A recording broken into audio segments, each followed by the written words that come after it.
Hey, what's going on, everybody? Welcome to episode 82 of the Former Action Guys podcast, and I'm your host, Justin Kramer. And this week is a really, really good episode. I got Michael Golembesky on. He is the author of two books, Level Zero Heroes, you may have heard of, and Dagger 2.2, which is the follow-up.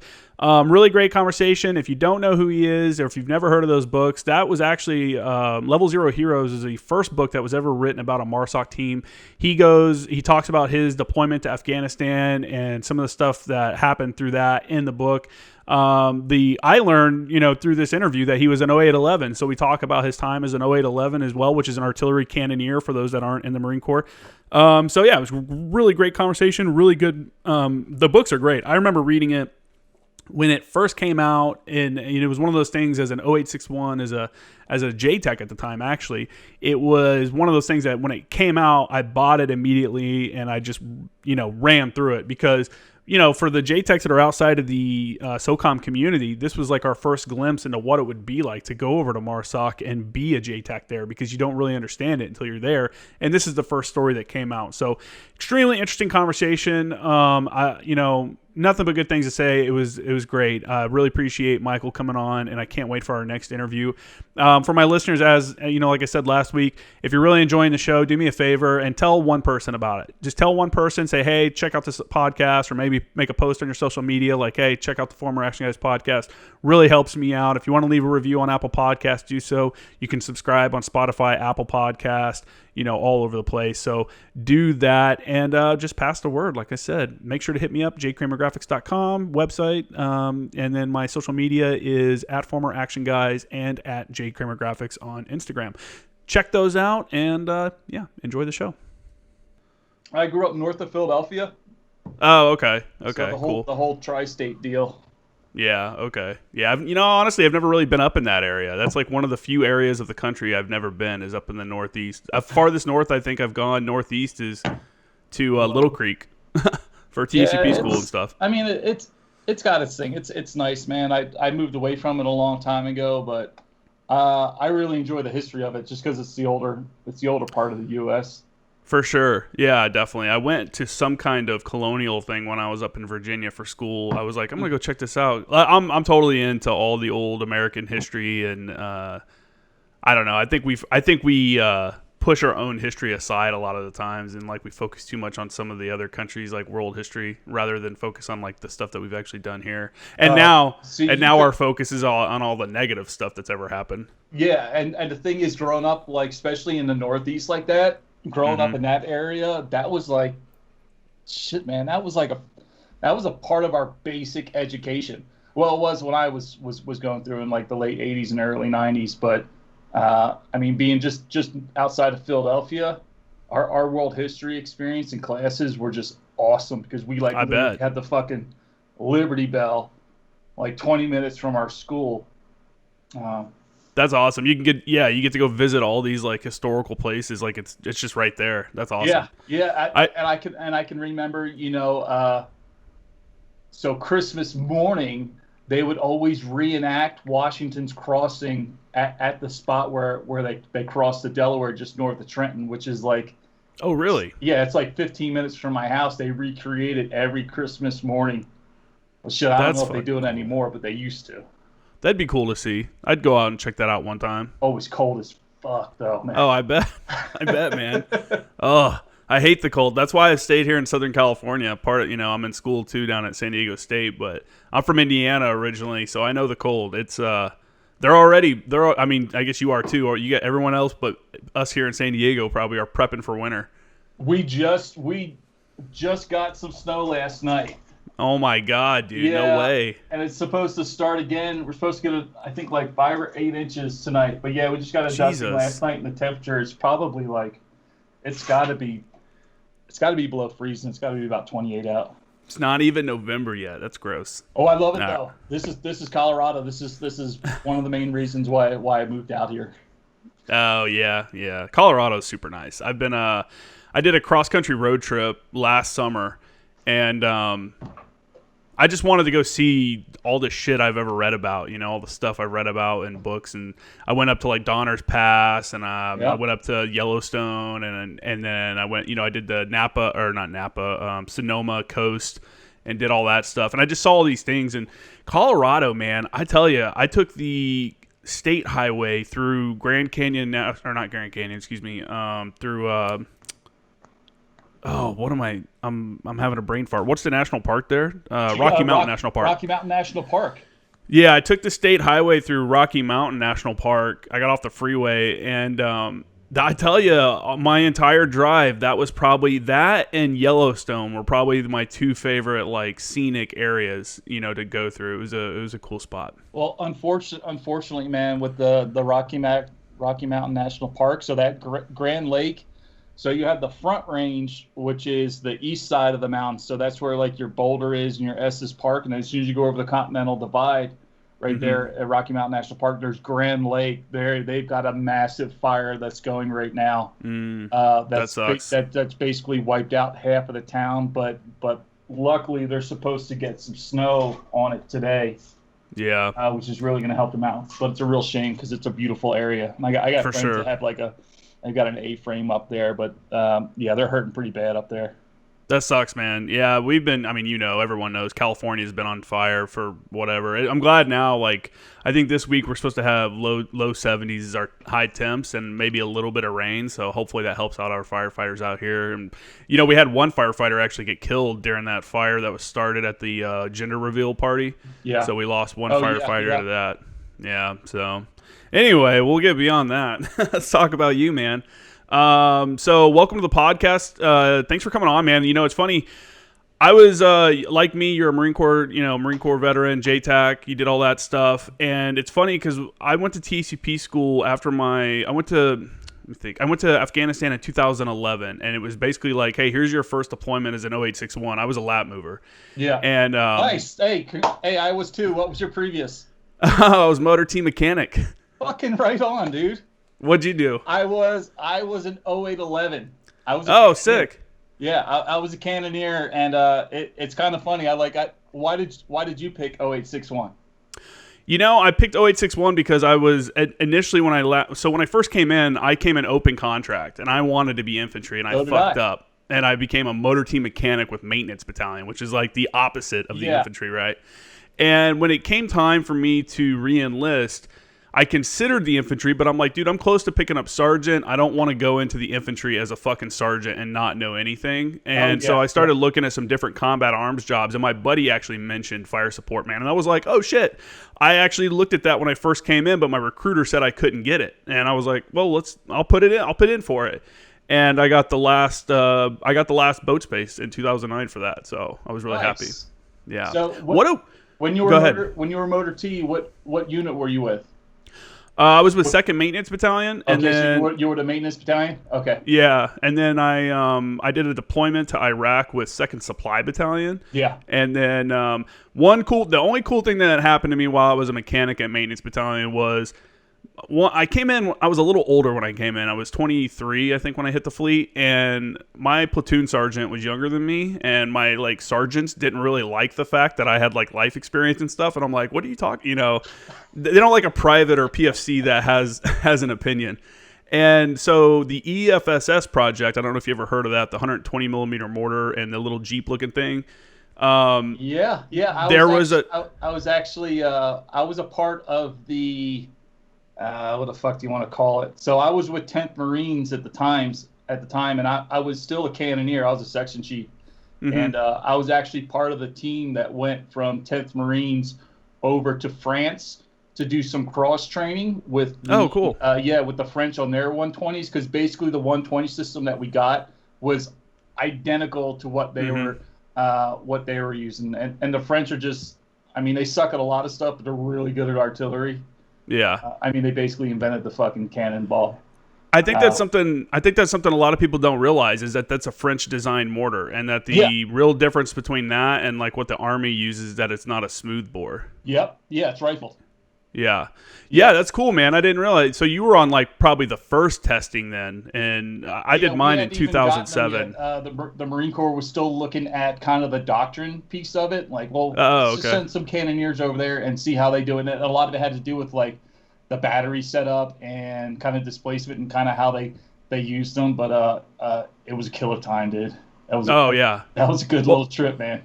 Well, for me as a mechanic, I mean, so when we got it, it was the operational testing. So I think Fox 210 got tasked with doing it, and then they had some Marines come over from, I think a majority of the infantry Marines came over from 8th Marines, and they were the guys that were like, 6 months out from their EAS and stuff. Mm-hmm. And there was only 3 mechanics, and they sent us not knowing what the hell it was. They're like, we think this is some kind of crane or something, but we're going to send you. And I'm like, all right, cool. They just wanted to get rid of me. And it turned out to be the best thing ever because I got to go to the field, which as a mechanic at 2nd Maintenance Battalion, I've talked about it on the podcast a few times. You don't even get a rifle issued to you until you go to the rifle range. It's like not a thing. So you don't even feel like a Marine. So even the opportunity to go to the field for me was like an amazing thing, And, then we got to go to Alaska. I got to go to Bridgeport. I got to do all these things like the cold weather testing and shit like that. And it was just, I was shooting the mortar. I've actually got a tail fin. Make it sound like such a fun thing, though. Oh, it was great, man. You gotta understand. For me, it was awesome, huh? Cold weather, anything fucking sucks, man. Well, we weren't sleeping out in the field in the cold weather though. We were only driving in it and then coming back to these like army barracks at night. Oh, yeah, you're good then. Yeah, but we were up in the middle of nowhere, man, and I'll tell you what, I got to see the Northern Lights, and it was really cool. We were outside of Fairbanks, out in the middle of nowhere. But, okay. But yeah, back to you. That's crazy that you were an 0811 that went to 0861. For you, what was the transition like from because literally being on one end of the gun, now being on the other end of the mission? That's got to be kind of weird. Plus, you have some inside knowledge of what's going on in the gun line. Yeah, so it was weird. So I went in open contract. Okay. I went in open contract combat support. So that means I would have landed either tanks, AAVs, or artillery. And I just happened to pull the 08 card. Same kind of similar to myself. I was like 26. I was 26 when I went to San Diego for boot camp. No way, really? Yeah. So by the time I got to the fleet, I was almost 27. Because I had joined just after 9/11 and ended up going to boot camp. 26. I pulled the 08 card, and it was kind of funny because so when we're on the quarterdeck and they're giving out the MOSs and stuff, and I remember the kid right before me, he'd like pulled combat photography, and I was like, wow, that sounds like kind of like a cool job. And it was he just like went in open contract and got this kind of sweet job. Yeah. And then it came to me, and it was like 0811 cannoneer, and I was like, sweet. What is that? What exactly does that mean? That cannoneer word sounds kind of old, but at least it wasn't infantry. Because that just wasn't my thing. I just wasn't looking to go directly into the infantry. I wanted to do something a little bit more, I don't know, specific or challenge. I don't want to use the word challenging, but something with a little more technical aspect. Yeah. So got pulled the 0811 card, and then went from there to MCT. Did the MCT. Did the dumped off at Fort Sill. Were you San Diego or Parris Island? I was San Diego. Okay, cool. Yeah, because I enlisted here in Colorado, so west of the Mississippi. So I went to San Diego.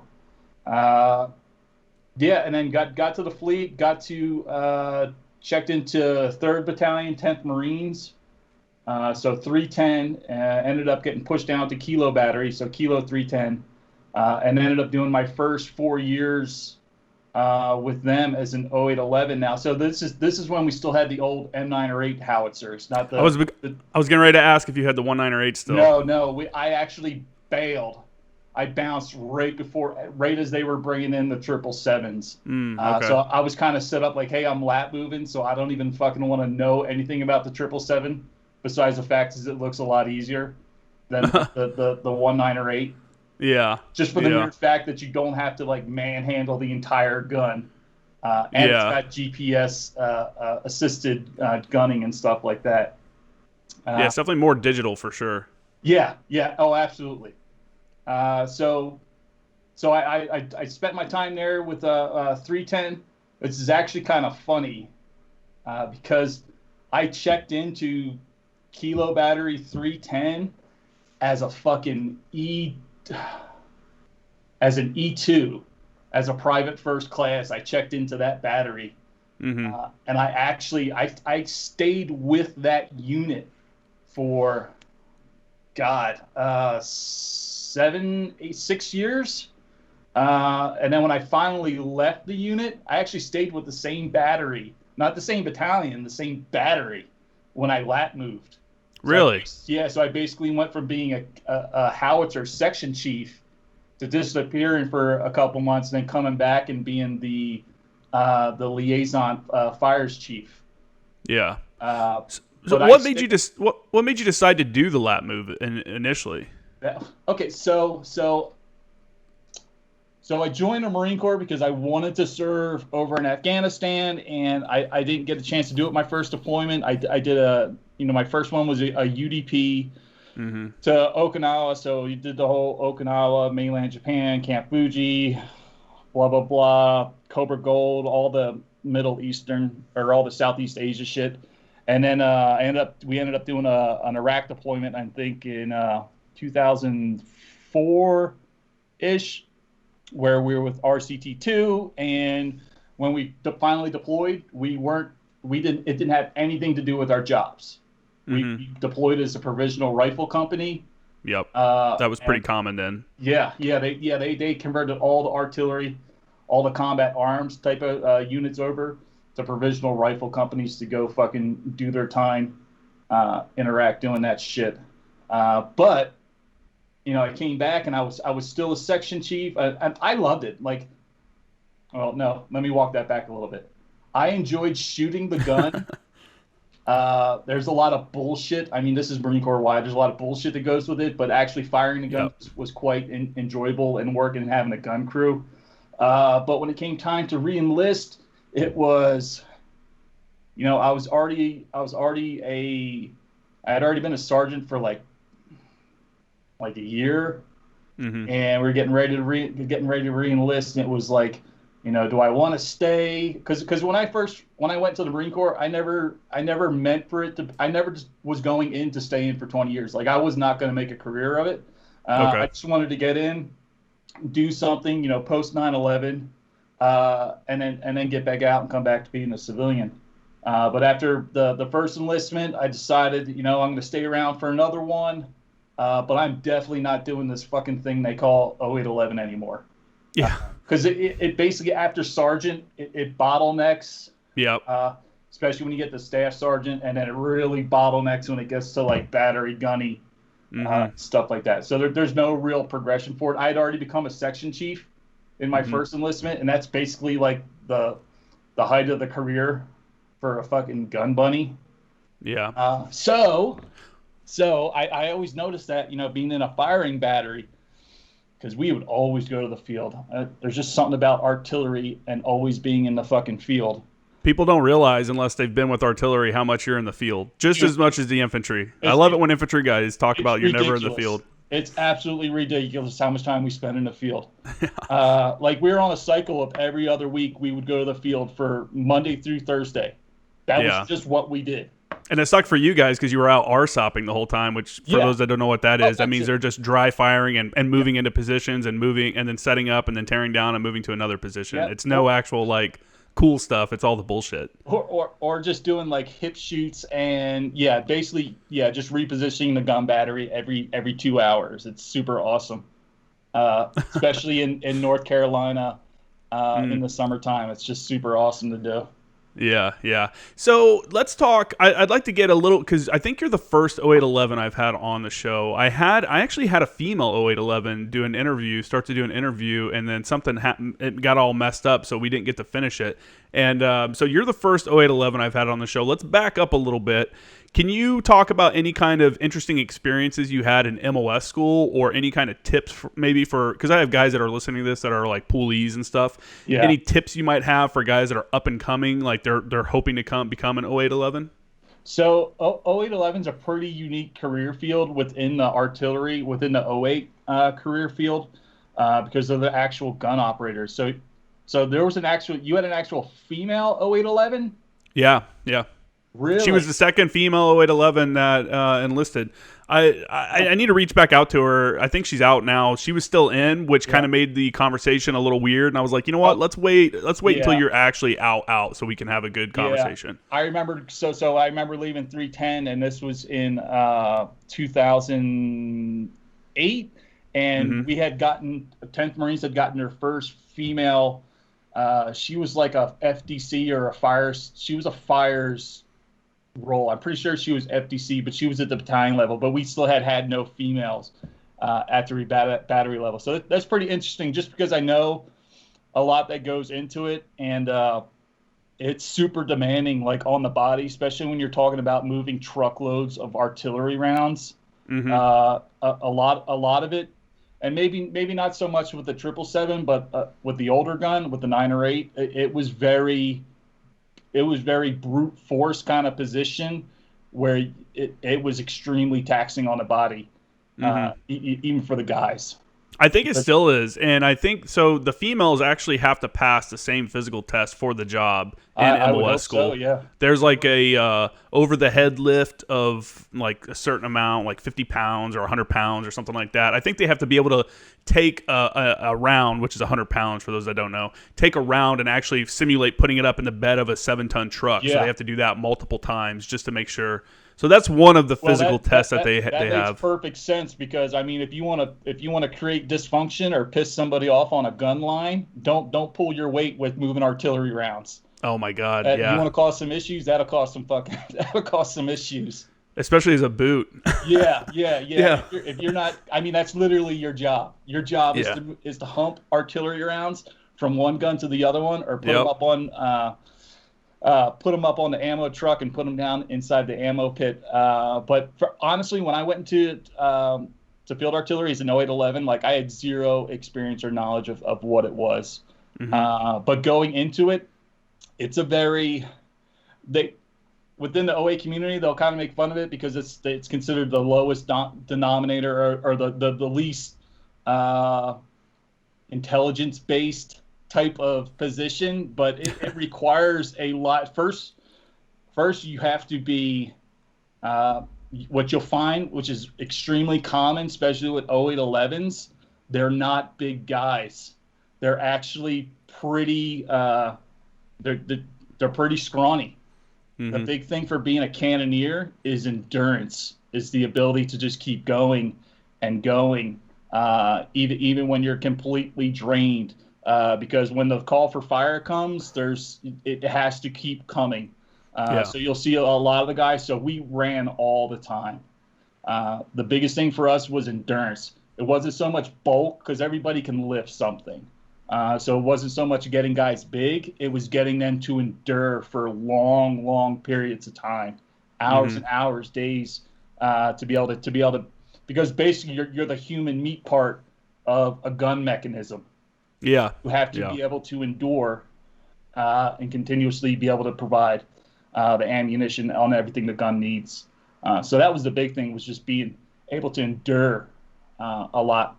And then it's especially now with all the digital pieces on the 777, the global positioning that's on it. It's a lot more technical, I would say, than the older guns. The older guns were more of like having an old car and knowing how to troubleshoot it and knowing all the finite and all the little details about it, because it was such an old piece. But I'm sure the same is for the new guns. So it's being extremely technically sound with that gun piece. It's almost like being a mechanic, like understanding the gun, knowing when something doesn't sound right on the gun. So endurance, having like just a really, I don't want to say enjoyable love for it, but kind of like somebody who would want to restore a car or is good with cars, understanding how a big piece of machinery works. And then the other piece is just true coordination, being able to work. I mean, you are literally part of a human mechanism that supports the gun. There are no individuals on a gun. It's the gun comes first, and then everyone else just builds to that. Yeah, it's amazing to watch. I like watching a gun crew that, they have like a a multi-round mission that they're firing, and just watch them go through the cycle of firing multiple rounds and seeing like everybody move. It's like a little dance everyone's doing. Everyone knows their step. Everyone knows where they're supposed to be. And if they don't know, the gun chief is there quickly to remind them what the fuck they're doing wrong. Oh yeah. It's an amazing thing to see. Can you? I don't know if it's changed at all, really, with the 777. But can you kind of explain the different jobs on the gun that you had for the 9 or 8? Okay, so the configuration is pretty much the same. So you have an artillery piece, and just like you were saying, so the section chief is the senior enlisted, is the person who's been assigned to that artillery piece by the company or by the battery commander. Like they have been assigned responsibility of everything that gun does. If that gun fails to provide fire support, it's on the chief. Everything falls on the section chief. If somebody gets hurt, God forbid, it's regardless of what happened, it's the section chief's fault, because they're right there overseeing the entire operation of the gun and making sure that the gun is ready to support when needed, from the FDC and then from whoever the agent is, or whoever the customer is out there. So number one, you'd have your section chief. Another big piece to it under the section chief, which actually keeps the section chief safe, is called the recorder. And it's usually one of the senior cannoneers on the gun. It's usually somebody who's being prepped to become a section chief. And basically the recorder's job is to sit back and monitor all the information that comes from the fire direction center, so the FDC, to the gun line, and ensure that information is actually correct, and they're part of the verification system when loading the gun and setting the deflection and azimuth and stuff with the gun. They're actually part of that process.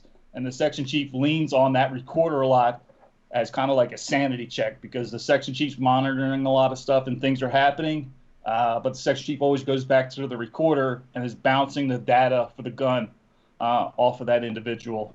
And then the next probably senior position would be the gunner. So their primary job is to, and I don't want to get into like laying the gun and stuff like that, because it's probably not applicable anymore because of GPS, but their primary job is to set the deflection, or excuse me, the azimuth of the gun. So left and right limits. So their primary job is to move the gun left or right to get it onto the correct azimuth. And then on the other side of the piece, you would have an A gunner. Their job is for the elevation of the tube, so up and down. So you have a kind of a song and dance of left, right, up and down, because especially if you like math and stuff like that, artillery is just, it's pure mathematics. It's actually, when you get into the kind of like the history of artillery and how it develops and all the mathematics that's behind it, it's actually pretty interesting if you're into that kind of like geeky shit. But yeah, so you have your A gunner for your up and down. Then you will have your lanyard and your breech operator. So the person who's responsible for opening the breech, securing the breech, making sure that you're using the M32 primer inside of the breech, and also hooking up the lanyard and pulling, and they actually fire the gun physically. And then everyone else beyond that is merely supporting. So these are your junior Marines. So they're back there with the ammo pit. They prep all the artillery rounds. They have the multi-fuse now, so they put the fuses on the rounds. They also hit them with the wand. So it's all digital now. So to program it. Wand, and they'll program it for whatever the fuse is supposed to do. And then they'll also prep the propellant. So those are basically the main roles. So you have if you think of when the call for fire comes down from the FDC, it comes through the radio, or it can also be digital, but that's how it reaches the gun. And then once it gets there, then it's a matter of what type of ordnance, what's the fuse setting, what's the selected propellant to get it that distance. So that makes up the bullet piece of it. And then when you get to the gun, it's the actual aiming of the gun. Now, some of it with the 777 can be done digitally, which means it just speeds everything up, because the gun knows its position on the Earth, and the target's another three-dimensional, target on the Earth, so it knows all the angles. But if you had to do it mechanically, because at the lowest common denominator, the gun needs to be able to fire and support when everything else fucking fails. Yep. So they would physically move the tube onto the azimuth and deflection, and then it's a matter of just loading the gun and firing it.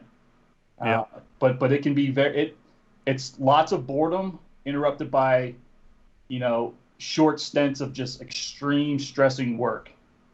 Yeah, that's a good way to put it too. Yeah.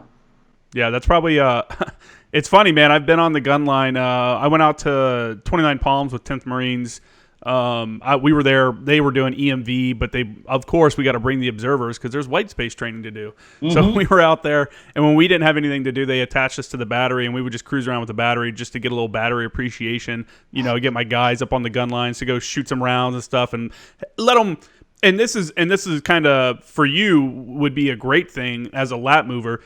It gives the FOs, especially the junior guys, an understanding of what is actually happening in the battery position. Yeah. That way, when they're attached to an infantry unit or whatever, and their commander's like, hey, where's this gunfire? Or, where's the fire at? And they could be like, oh, hey, they're probably doing this right now. Or, hey, this is what's going on down in the battery. Or, hey, they told us data's on the gun line. It's bullshit, but... Yeah. Well, I'm just playing. Honestly, that's why 086 or the 6-1s, the FOs, are part of the battery. And so when they FAP out to the line companies, they bring that working knowledge, like, hey, I've worked with this gun line.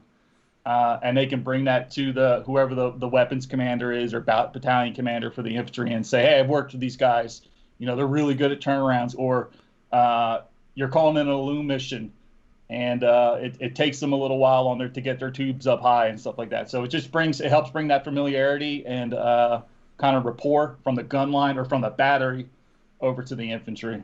Yeah, for sure. So before we move on to your career as an 0861, as a gun guy, what was your favorite thing to do? Like, what was your favorite? Give us like the 0811's wet dream, I guess. God, I don't think there is one. Nothing, huh? Just living in the mud, fighting other guns. To not have to. The greatest wet dream for an 0811 is to come up with a piece of metal that doesn't rust. That I bet that would probably it. No, I mean there's fun times. The thing about being a cannoneer is you get to do all this work, like you literally do all this hard labor to get this gun to operate and to fire. And the most unrewarding thing is you never get to see the impacts. Yep. Most of the time you don't even hear impacts. Mm-hmm.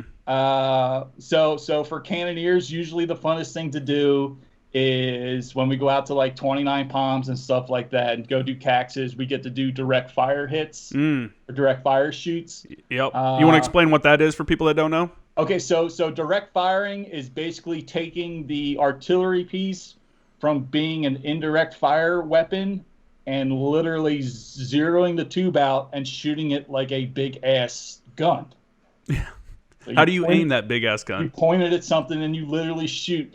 It's part of the SOPs, or the standard operating practices for battery defense. So the idea would be is a battery, because batteries usually operate remotely from other assets, so they're kind of on their own, where they have to provide all their own security and stuff like that. So the idea is you have a battery somewhere that's by itself, and all of a sudden, some tanks or some enemy vehicles roll up on the battery, and organically with 50 cals and Mark 19s and rifles and stuff, like they can't defend against armor or anything with any amount of beef on it. So the idea is to just level the guns and fire them directly at the vehicles or at the enemy. I've actually never got to see the direct fire shots in person. I always missed them for whatever reason. It's super cool. Yeah. Yeah. It's fun. It's fun, but with anything being an 0811, every time you're shooting around, all you're thinking about is, man, I literally have to scrub this entire tube for 5 minutes for every round we put through it. So all you're doing is just adding up all the work. And I think I'm just jaded from being a section chief. Yeah, that probably happens, man. It's a tough job. Being an 0811, like we like to give them shit and stuff as fire support men and Oh yeah. stuff. But it's a tough job, and those teams are probably some of the tightest groups of people in the Marine Corps. And people that haven't been to the field with artillery, or maybe they're not in the military, it's going to be hard for you to understand how close you can get with a group of people when it's the same 10 people over. You sleep with them, you eat with them, you work with them, and then when you come out from training, you go out to the bars with them. It's like the same group of people over and over again, and it literally becomes like a little family. And I think one of the more interesting things that you can see on a gun line is when the two gun crews will start fighting each other, when they attack each other. Those are notorious. Like, they will literally meet in so they call it the house, which is the setup around the gun. So you're not allowed to come into somebody else's house. But so it's always a competition between guns, especially when it's they're trying to get rounds off and stuff. It's always a competition who can get it done the fastest. But yeah, I've seen a number of brawls happen between guns, and it'll always happen in the empty space in between the guns because you can't go into anyone else's house. So they would just meet in between the guns, and they would literally kick the shit out of each other. That's good times. That's fun stuff, man. See, you gave all that up to become a fire support man. Come hang out on the hill, catch a suntan. So basically, and I always told my lance corporals and my PFCs when I was a liaison chief that they knew not to talk shit about the gun line around me, even though I was an 0861 liaison chief. Don't talk badly about the fucking gun line. Yeah, you got to protect that. Those guys. So I moved over. So the main reason I made that lat move was because I was a section chief, and like I was saying, I never got to saw the results of all that hard work and all that labor going down range. And I kind of remembered talking to the monitor. So the monitor's the ones who takes care of our career fields, and they decide who goes where. And I remember talking to the monitor, and I remember thinking to myself, I was like, hey, I'm going to stay in another enlistment, but I definitely don't want to do this 0811 thing anymore. But I do like artillery. I do like fire support. And then I started thinking, I'm like, well, what's the deal with there's this small group of guys that every time we go to the field and it sucks, they seem to like have their own little Humvees, and then they go someplace else. They go to this magical place called the Hill, where they have access to like bags of Doritos and vehicles to sleep inside of, and they don't have to really lift anything. And then they get to see all the fruits of the gun line labor. So I'm like, yeah, I think I want to be one. I think I want to go to the Hill. I think I want to be one of those guys that goes to the Hill. It's a good time up on the Hill. Yeah. So yeah. What kind of preconceived ideas did you have before you lat moved that were like vanished? Or like once you became an 0861, we're like, oh, this is how it actually works. It was actually our unit did a pretty good job. So before I actually decided to lat move, I got up with battery gunny and the first sergeant, and ended up taking a couple trips up to the Hill with them to see exactly what they got to do.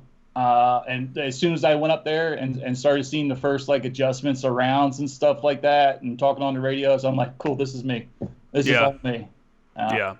It's hard not to have fun when you're out calling for fire, man. Yeah. As long as the gun line's up and working and the range isn't cold, and you don't have to sit there for 10 hours waiting for some, I don't know, some helo to fly through. Mm-hmm. And I think guys like us, the lat movers, appreciate the job even better because we've seen other shittier jobs. So the guys that are there they've been 6'1s the whole time. They don't realize how shitty it could be, like how good they have it. And don't get me wrong, being an 0861 is a tough job. Yeah. And it's a high tempo job, which is why there's so many lat movers in it, because it's hard to keep the ranks filled because it's such a high tempo, high stress, because you can't fuck up as a forward observer. You're the dude directing fire on enemy positions, and if you mess that up, something bad is going to happen. Like those rounds are still going to go somewhere. So and ever since what's kicking off with Iraq and Afghanistan, that the 0861 career field has been extremely stressed. because sure. of the high deployment rates. Like, I mean, I can't tell you how many corporals I had that bail after their first the first go through. Because they do 4 years and they've already got 3 deployments under their belt, and they're like, I can't continue to do this forever. Yeah. Yeah, that's a huge thing, man. That tempo, especially when you become like a JTAC and stuff like that, it just increases, and people are wanting you constantly to either deploy or they need you for training. Everybody needs something from you. Yeah, it's a fun life, but that's why they got the bonuses and stuff back in the day. So when you lap moved, now you're still at 10th Marines, you're still at the same battery, which is pretty wild. This was before. Nowadays, now they put all the FOs in headquarters battery, and then they break them up and send them where they need to go from there. But really? when you lap moved, they still had observers at the battery level. Yeah, we still had liaison sections at each one of the batteries. So each liaison section would have a sergeant. So the idea is in its smallest component, when a battery deploys, it's usually it's in support of a battalion. So the infantry battalion is kind of like its equivalency to who it supports. So when the battery deploys, it would have to have a liaison section that could detach from it and go into the infantry battalion. And then those roles to be filled in the infantry battalion would be, you would need 3 line company FOs. So that's your 3, your lance corporals and your really young PFCs, and corporals will be your line companies. Then you'd have your section chief or your liaison chief, who would become the fire support chief for that battalion. And then your L&O, so your liaison officer, would become the FSO or the fire support officer for that battalion. So that would fill the whole component piece for the infantry battalion. Yeah. Yep. So when you lap moved, man, like what was your, you eventually obviously became a JTAC and did all that stuff. Did you know anything about any of that stuff when you first did you lap move, or was that like something that you found out afterwards? Yeah, honestly, no. Because as you know, in the Marine Corps, initially all of our joint terminal attack controllers and our FACs and everything, they're all officers.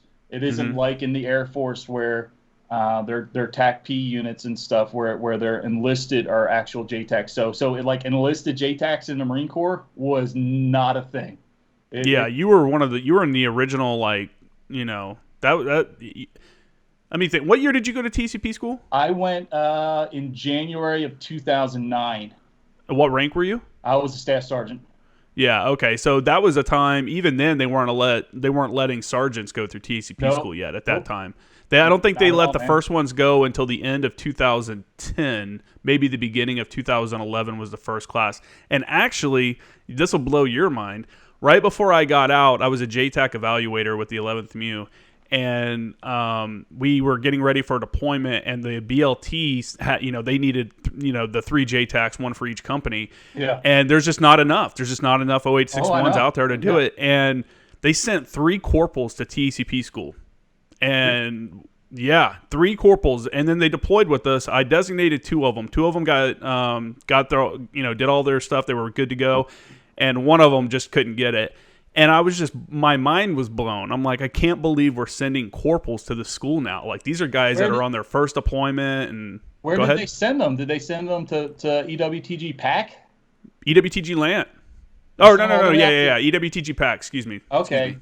As a fucking corporal? As a corporal, man, because they were senior corporals getting ready to get promoted to sergeant, or they would be within, like, months. Dude, that's way too much responsibility.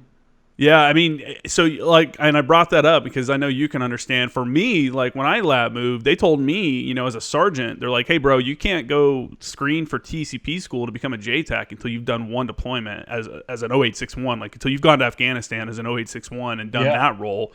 And I get it. At the time, I was pissed. I was like, "This is kind of bullshit." Like, let me, because everybody wants to get to, or not everybody, but a lot of us really wanted to get to that JTAC position. Yeah, so I did my deployment. I didn't go as a scout. I went as the fire support chief, like you discussed earlier. But that fulfilled my obligation, and when I came back, I got to go to TCP school. So it's interesting. I figured you'd enjoy that, knowing that you went as a staff sergeant. At that time, they didn't even allow sergeants. That's crazy. So, yeah. So when I first lap moved, I didn't know anything about the air side of the house because it wasn't part of being an 0861. The only time we even touched on air going through the schooling, so I had to go back to Fort Sill. So I went to Fort Sill for the 13 Fox course, and then bugged out over to Coronado. And at the very end of Coronado for naval gunfire course or spotter course, they touch on 9 lines very briefly at the end of the course, and it's not even a testable component of it. So really, I didn't even get, and like I was saying, it was always the officers that were those roles. So even when I went to the battalion, so I had 2 more deployments after that, with the same infantry battalion, we were the fire side of the house, and then our ground tour aviator pilots controlled all the air. That was just the way it was set up. Yep. They didn't let enlisted touch air. So when you lap moved and you know now you're an 0861, you're a 0861. I know some of the older listeners out there that are 0861s from back in the day get mad when we say 0861 rather than 0861. But it's 08. I know that O is not a number. I fucking get it. It's just what we say. Yeah. So when you first lap moved and you became an 0861, what was coming down the pipeline for you? You said you did 2 more deployments. Did you have a deployment immediately like worked up, or did you? Yeah. So the longest. Let's see. So I was at Camp Lejeune the entire 8.5 years I was in. Nice. I think the longest I ever spent at Camp Lejeune, like actually home at 2nd Marines, was probably about 7 months. Give or take for schooling. So as soon as I came back, and it's weird. So I go TDY. So I get detached from my artillery battery as a sergeant, 0811, go through schooling, come back to the same exact battery, and they're like, "Oh, you're a sergeant 0861 now. Cool. We've got a job for you. We don't have one." So I stayed with the same battery. And then as soon as that, within being a month, we got locked on. What was that? What did we do? We did a MEU. We got immediately locked on for a MEU because everybody, you couldn't escape fucking, especially as an 0861, you can't escape any deployment. No. Because they just don't have enough, and it's one of those things that's an actual required billet. It isn't like they can say, "Hey, we don't have one. I guess we'll just deploy without one." No, motherfucker, they're going to find one. Even if you got to pull them from somewhere else, they will find you one. Yeah, you got to have trained fire personnel for call for fire and stuff like that. That's not something. Yeah, I know all the officers that went to TBS and all the scout snipers that did a call for fire course in their scout sniper school can all do it. But 0861s do it the right way, the most efficient way. And no offense to those out there, and I know there's good people that can do it out there, but yeah, you got to have a fire support specialist. Just because I can shoot a rifle doesn't mean I'm a sniper. Yeah, it's fucking, their call for fire is super sweet. It's funny because you mentioned the MEU on the East Coast. I always heard about the MEUs. I was going to Iraq and Afghanistan, and I'm like, man, I'd love to get on one of these fucking MEUs. These guys are going to like Spain and Italy, or like what was they going? Spain and Israel and all these cool places. And then when I finally got to do one, it wasn't as cool as I thought it'd be. The MEUs during the GWAT era weren't as fabulous as the MEUs of the late 90s. Yeah, that's what I've heard. There's too much war going on for them to actually get to go do anything cool. Yeah, all the MEU was for during GWAT was instead of flying to fucking the Middle East, you'd have to take a long boat ride to get there. That's basically the difference. Oh, did you deploy from the MEU? So we went. So the MEU, what was it? 24th. I forget. I was on the USS Baton. And so we went right to the Middle East. We stopped for fuel in like Sicily, went right through the Suez. Matter of fact, we dropped off the first MARSOC team to go into Afghanistan. We dropped them off in Djibouti so that they could hop their asses on a C-17 and fly into Afghanistan. So I was actually on the first MEU with this new MARSOC piece to it. You had a MARSOC team attached to your MEU? Yep. That's wild. Yeah, this was in 2000. Shit, this was in like 2007. Really? Yeah, this was the first. This was actually Task Force Violence. Okay. With my good friend, company commander. So this was the unit that got kicked out of Afghanistan. Unrightfully so. Yeah, that was all a fuck up. Not on their fault. So Fred Gavin, Major Gavin, who's a friend of mine, he was the company commander for this. But yeah, it's kind of weird to look back that, we eventually ran into each other again, and it was like, yeah, I remember you guys. We dropped you off in Djibouti, and you guys hopped on C-17s and flew into Afghanistan. And then all that shit happened. For those that don't know what we're talking about, that first team that went into Afghanistan got into a firefight. I think they were on their way back from a mission or something like that, and they were on their way back to the base. And it sounds like, now that all the facts have come out, it sounds like a complex ambush, hit them, and they just returned fire after being shot at. Initially, because from what I've been told, SOCOM wasn't big fans of MARSOC being there. They didn't like, a new guy on the block and stuff like that. So after this it was occurred, the first deployment of a team. Yeah, after that firefight occurred, they immediately rolled. There was some kind of allegation that they had murdered a bunch of people or killed a bunch of innocent people, which turned out to be completely false. But they basically took that little piece of information and destroyed that MARSOC team. Like, everybody on it, they got pulled out of Afghanistan. The company commander got investigated. And this went on for years. And there was a lot of shady stuff that was going on within the U.S. government, not giving all the information and stuff.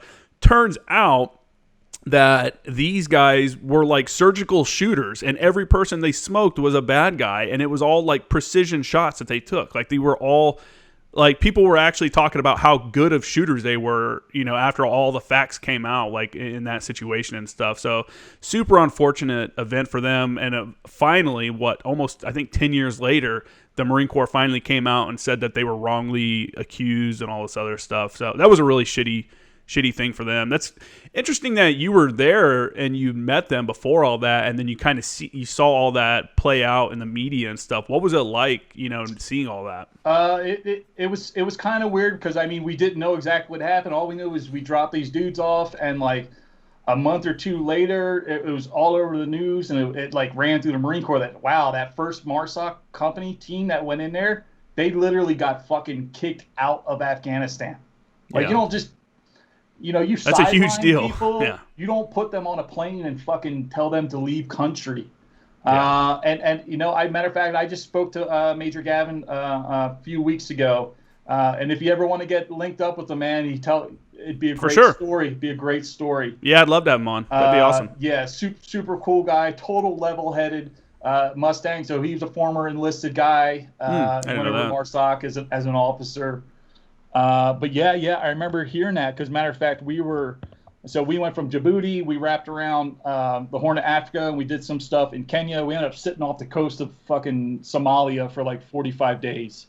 Great. I remember hearing that and them getting kicked out, and then when we got back from that deployment, there was the whole, the big Marine Corps Times article with the MARSOC fucking spade melting on the cover, and at that point the trial had started, so there was like media at Second Mardiv and stuff like that. But it was a mess. That whole thing was a mess. Absolutely, man. And it was total bullshit too, man. The way they treated those guys and stuff like that, and guys had literally had their careers ruined. Railroaded.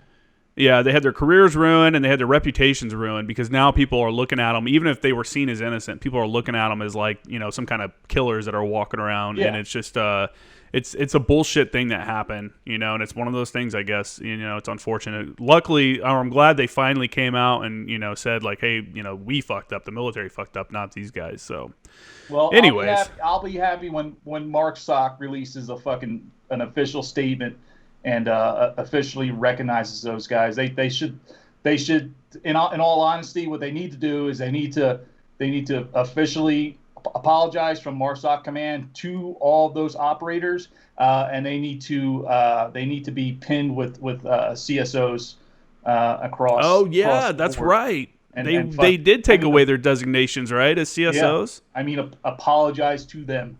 Yeah. And, let them know that they are more than a part of the MARSOC history and the MARSOC name. Yeah, for sure, man. Well, let's talk about. We're already we've had a lot of good conversation so far, and I don't want people to tune out before we start talking about your time at MARSOC and your book and stuff like that. So let's skip ahead. Maybe we'll do another episode. We get into the weeds about some other stuff. What made you? So you did the 2 deployments as an 0861. At what point did you go, hey man, this MARSOC thing looks pretty cool? Like MARSOC fires seems like a good. So I was on my fourth deployment. And I was in Iraq, actually. I was the senior watch officer for an infantry battalion because this was during the phase out of the Iraq war, so there wasn't a lot of fires going on. Mm-hmm. But I just pinned on staff sergeant, and I'm already kind of getting burned out on this infantry battalion fire support thing, and I'm trying to think, is there anything else out there? Because at this point, I hadn't deployed to Afghanistan. It looked like it wasn't going to happen. So, part of my plan is if it's not going to happen, then I'm not sticking around. I'm just going to fucking go do something else. Yeah. And just leave the Marine Corps. But I've been hearing things about 0861 staff NCOs being needed for this new stand-up. For this thing called MARSOC. I didn't know what the fuck it was. I didn't even really know that MARSOC team, like what they even did. But I knew that they needed 0861s and they were fucking hurting for them. So I actually talked to my monitor, the MOS monitor there in, where were we? We were in Al-Qaim, Iraq. And they actually had the monitors in country touring around. And I actually got to go talk to my monitor. I sat down. I said, hey, I just pinned on staff sergeant. I'm thinking about getting out if there's fucking, nothing worthwhile going on. I heard about this MARSOC thing. Can you tell me something about it? And he was like, he actually leaned forward in his chair and he's like, do you want to go to MARSOC? And I'm like, what's it about? Like, what's going on? He's like, well, they had this huge requirement for 0861 staff sergeants. Those are the only people available. 0861 staff sergeants with combat deployments are the only ones that can fill this role because there's this new requirement that every team needs to have a JTAC. Yep. That's like a SOCOM requirement. And I'm like, do you think I could get into it? Because I'd looked into it before, but the recruiting part of it was just real sketchy. And he's like, if you want it, you can go. You will go there, especially as 0861. And this is before you were a JTAC, right? Yeah. Okay. Yeah, they just needed 0861 staff sergeant fire support guys. So I said, okay, sign me up. Let's fucking do it. He was ecstatic, dude. He actually had me walk down the hallway to the MARSOC monitor, which just happened to be sitting in the same room with the infantry with the 03 monitor. Mm-hmm. And it was actually kind of funny because there was like this huge line of infantry guys wanting to go to MARSOC, but they had to talk to their monitor first to get released before they could even walk across the room to fucking talk to the MARSOC guy. And each guy coming to the infantry monitor was like, no, you're staying. No, you're staying. No, you're staying. Like he wasn't letting anybody go. But I just walked into the room and walked right over to the MARSOC monitor. And the first thing the MARSOC monitor is like, hey, you got to go talk to the infantry monitor first before you come see me. And I'm like, well, I'm not an 03. He's like, what are you? I'm like, I'm an 0861. And the look on this guy's face is like, oh, are you fucking serious? Thank God. We've been looking for you. Yeah. He's like, sit down, man. Do you want a donut? What do you want? You want some keychains? That's funny. Yeah. But yeah, so it was weird. So I got back to Camp Lejeune in December of 2008. And I was checking into MARSOC on January 1st. And the weird thing about that is I'm still in the same fucking unit. Not the same battalion, the same Kilo Battery 310. So I checked into this unit as a fucking PFC. And now here I am 7 years later, I'm finally leaving this unit as a staff sergeant. That's crazy. And it's weird because every deployment I would come back from, this is actually kind of funny. So every deployment I would come back from, because you're a liaison, and when the battery deploys, you go to another unit so that people don't see you, and you do a lot of changeovers. So it's like when you come back to your unit, you're like the new guy, fucking all over. And it was just kind of funny with that last one. I walked in to the battery office, and it's like, I don't know fucking anybody in this place. Yeah. Everybody's completely different. I walk in, and the PFC at the front desk like, Staff Sergeant, can I help you? And I'm like, no. Did you need something? I'm like, no. This is my unit. Yeah. Nobody's ever seen you. And I like look around. I'm like, hey, you see all these photos on the wall of all these people? Like, I know all these fucking people. You don't know anybody. You're the new guy, not me, dick. Like, man, I in that unit I went through like 4 fucking first sergeants, 6 fucking COs. Yeah. It's funny too weird. Because like you said, is you're on a different cycle when you're with liaison and stuff like that. And when you're in a small team like that, then people still lose you because they don't know what the hell you're doing because you're out. You guys are out doing the thing that you have to do. Absolutely. And I guess my closest thing to that, I was never at a unit that long, but when I was at First Anglico, there's only 4 teams at Anglico. There's only 4 19-man teams there, and then 2 of those are deployed. And 2 of those are either training or just came back from deployment or whatever. Yeah. And so when you show back up from a deployment, because it's such a small unit and people are rotating so much and the teams are gone so much, I showed up back from my first deployment with them, and people were like, excuse me, I was walking through the compound, and some sergeant was like, excuse me, Staff Sergeant, can I help you with something? And I'm like, same thing, like, no. He's like, are you looking for someone? I'm like, I'm the fucking Salt Delta chief. Like, what are you talking about? Who are you? It's shifts passing in the night, man.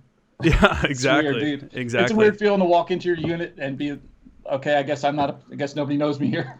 It's depressing too because like when you leave the unit, it kind of sucks because like if you're the last person of all your like group of friends and stuff that leaves a unit, then it doesn't feel.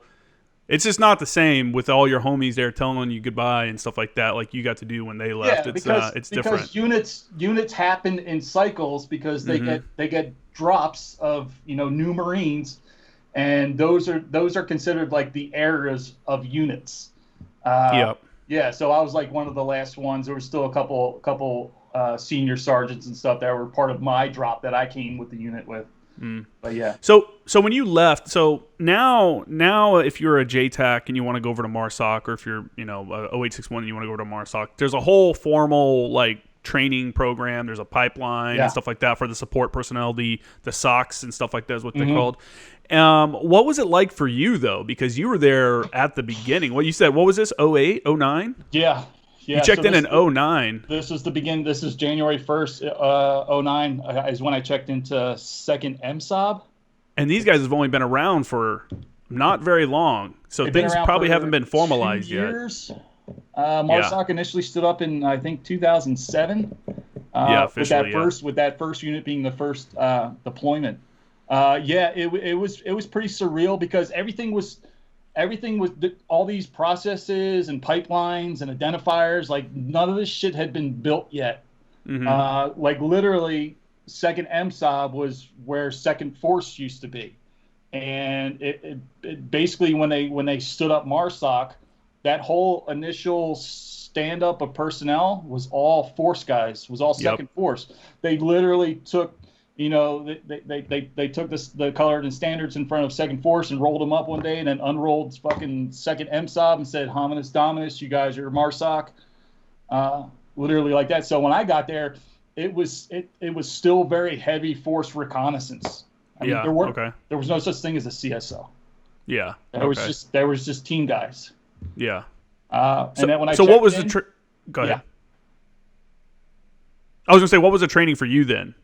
So the training for me personally was I just had to pass the physical, the swim quals, the PFTs, and all that stuff to actually officially go to them. I was able to pass a screener to go to JTAC course because when I ended up going up to I literally went up to Norfolk that month at the end of January and started the course. And then when I checked in there, it was myself and another sergeant from 2nd Recon Battalion. We were the only, no, he was a staff sergeant. We were the only enlisted people, and there was like 20 other officers in there. Yeah.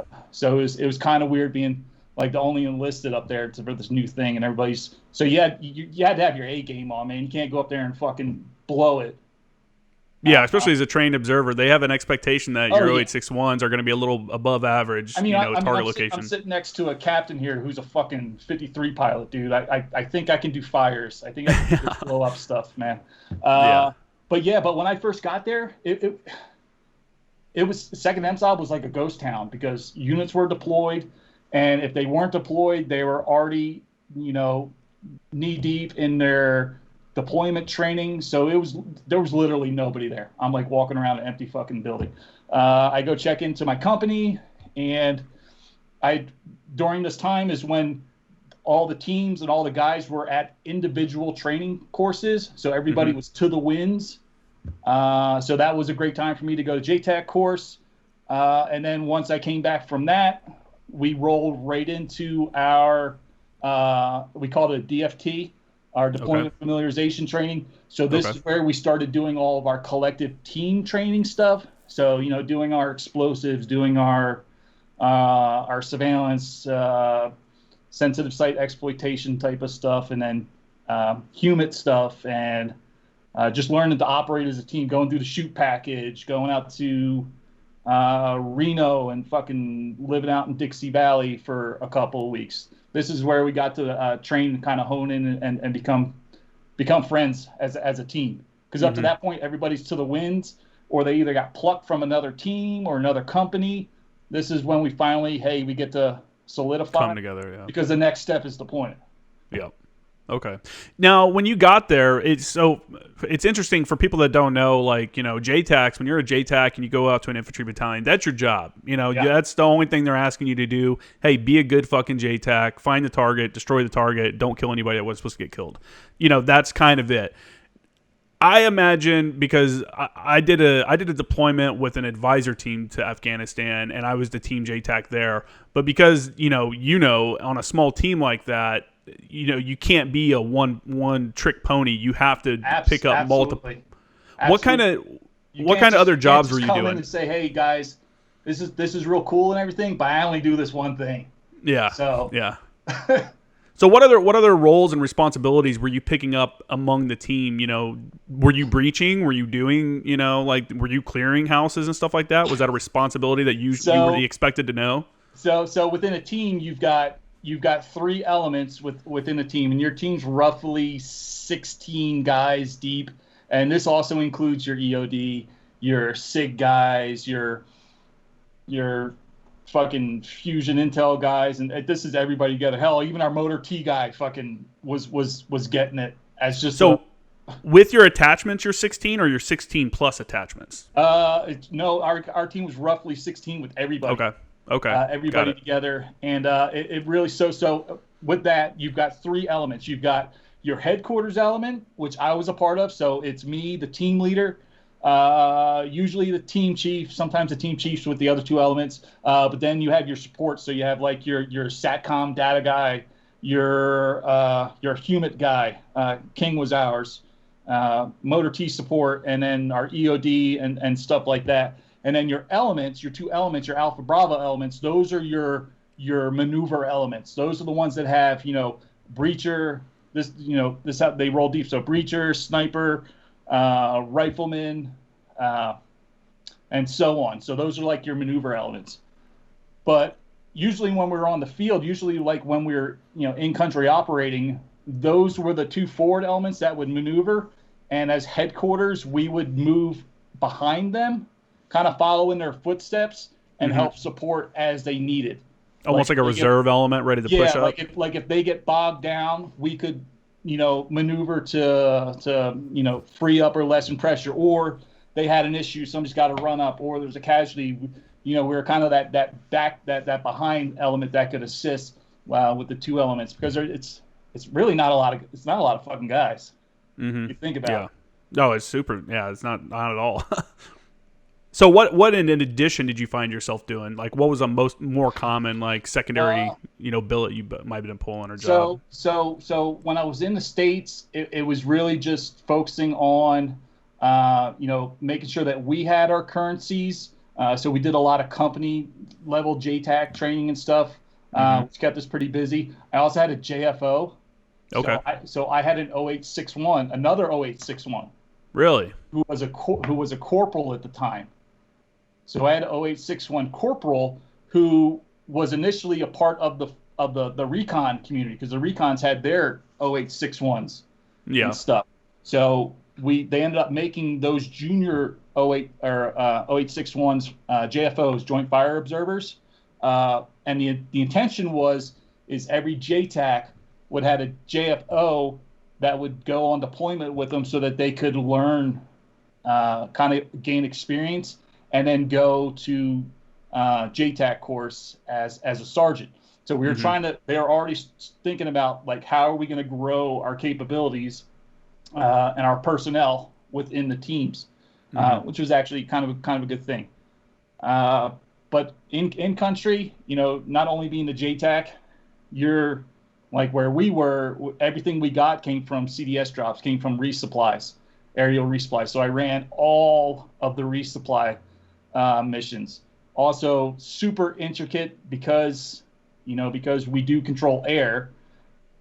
Also ISR. So JTACs are super involved with the planning process. They've got a seat right in there with the team leader, because I was like glued to Andy's. So Andy was our team leader. I was like literally glued to his fucking hip. Anytime he needed something that was air related, or hey, I need can you get us imagery of this area? Can you throw up the Raven and get me some imagery? So super involved in the intel piece of it. Also the mission planning piece.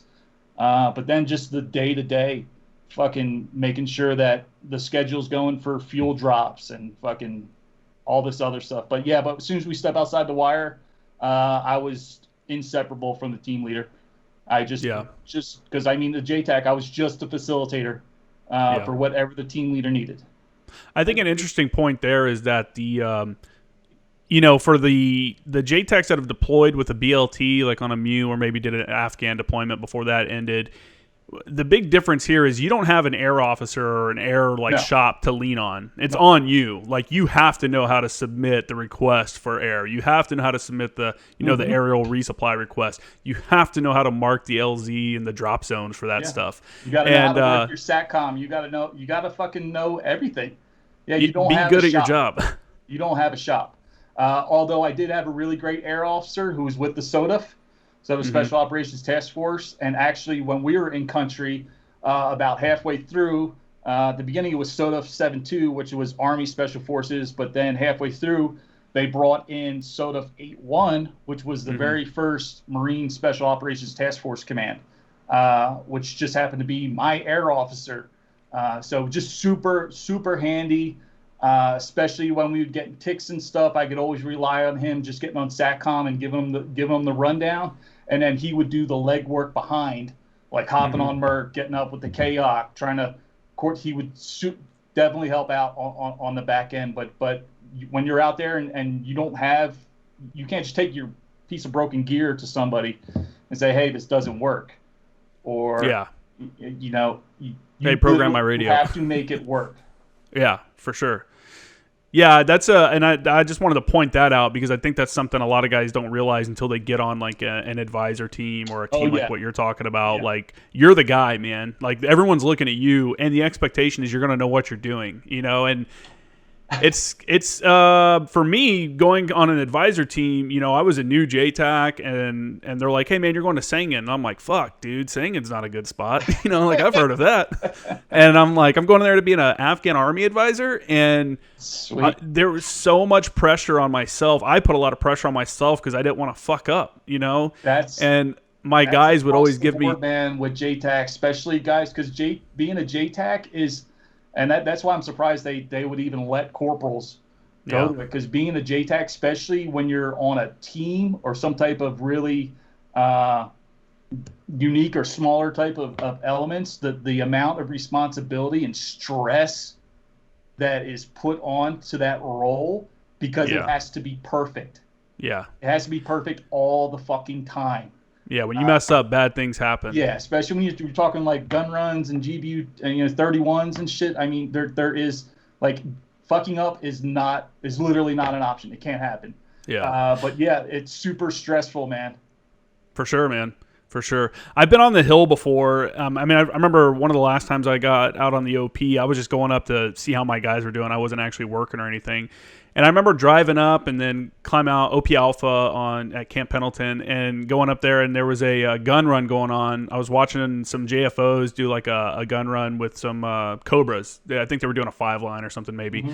And the helo was attacking a target. And I'm watching him shoot. And I asked the JFO, I'm like, is that your target? And he's like, no, it's the one to the left of it or something like that.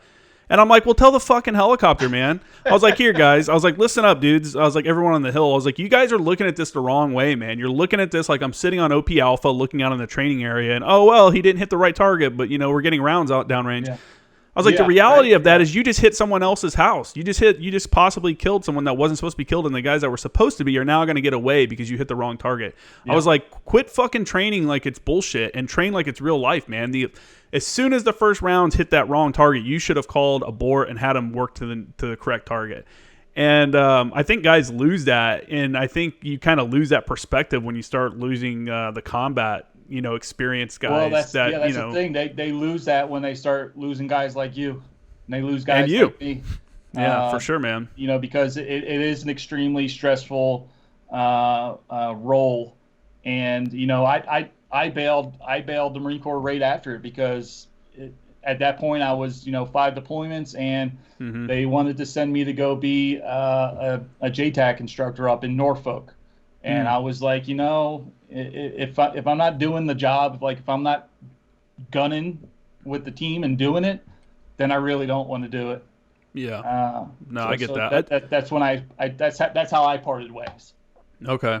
When you were in Afghanistan with your team, what kind of fire support assets did you have coming in to support you guys? Obviously, you had aircraft, probably a whole plethora of aircraft. But did you guys have artillery, American artillery? I don't know how far out you were. Yeah, so we were pretty far out. The nearest other NATO facility to our forward operating base was about 80 kilometers as the crow flies. Oh, wow. It was like two mountain ranges in between us. So our primary was fixed wings. Get a lot of bomber support, so stuff that's got like long loiter time.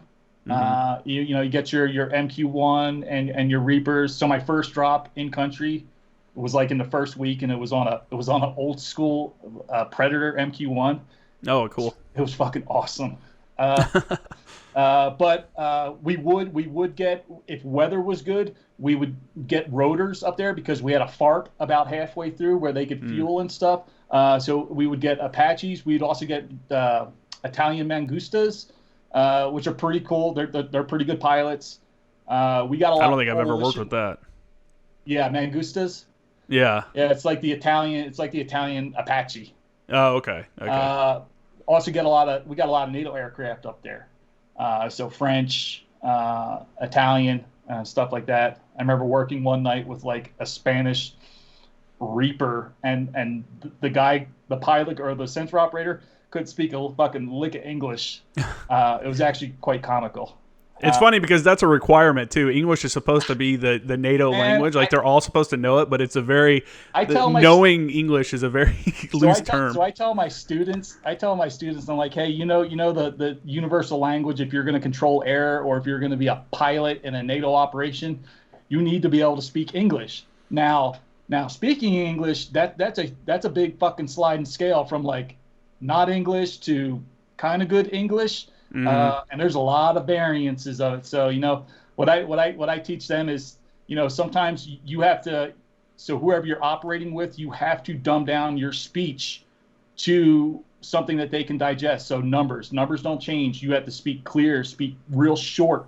There's just different techniques you have to use when working with coalition air.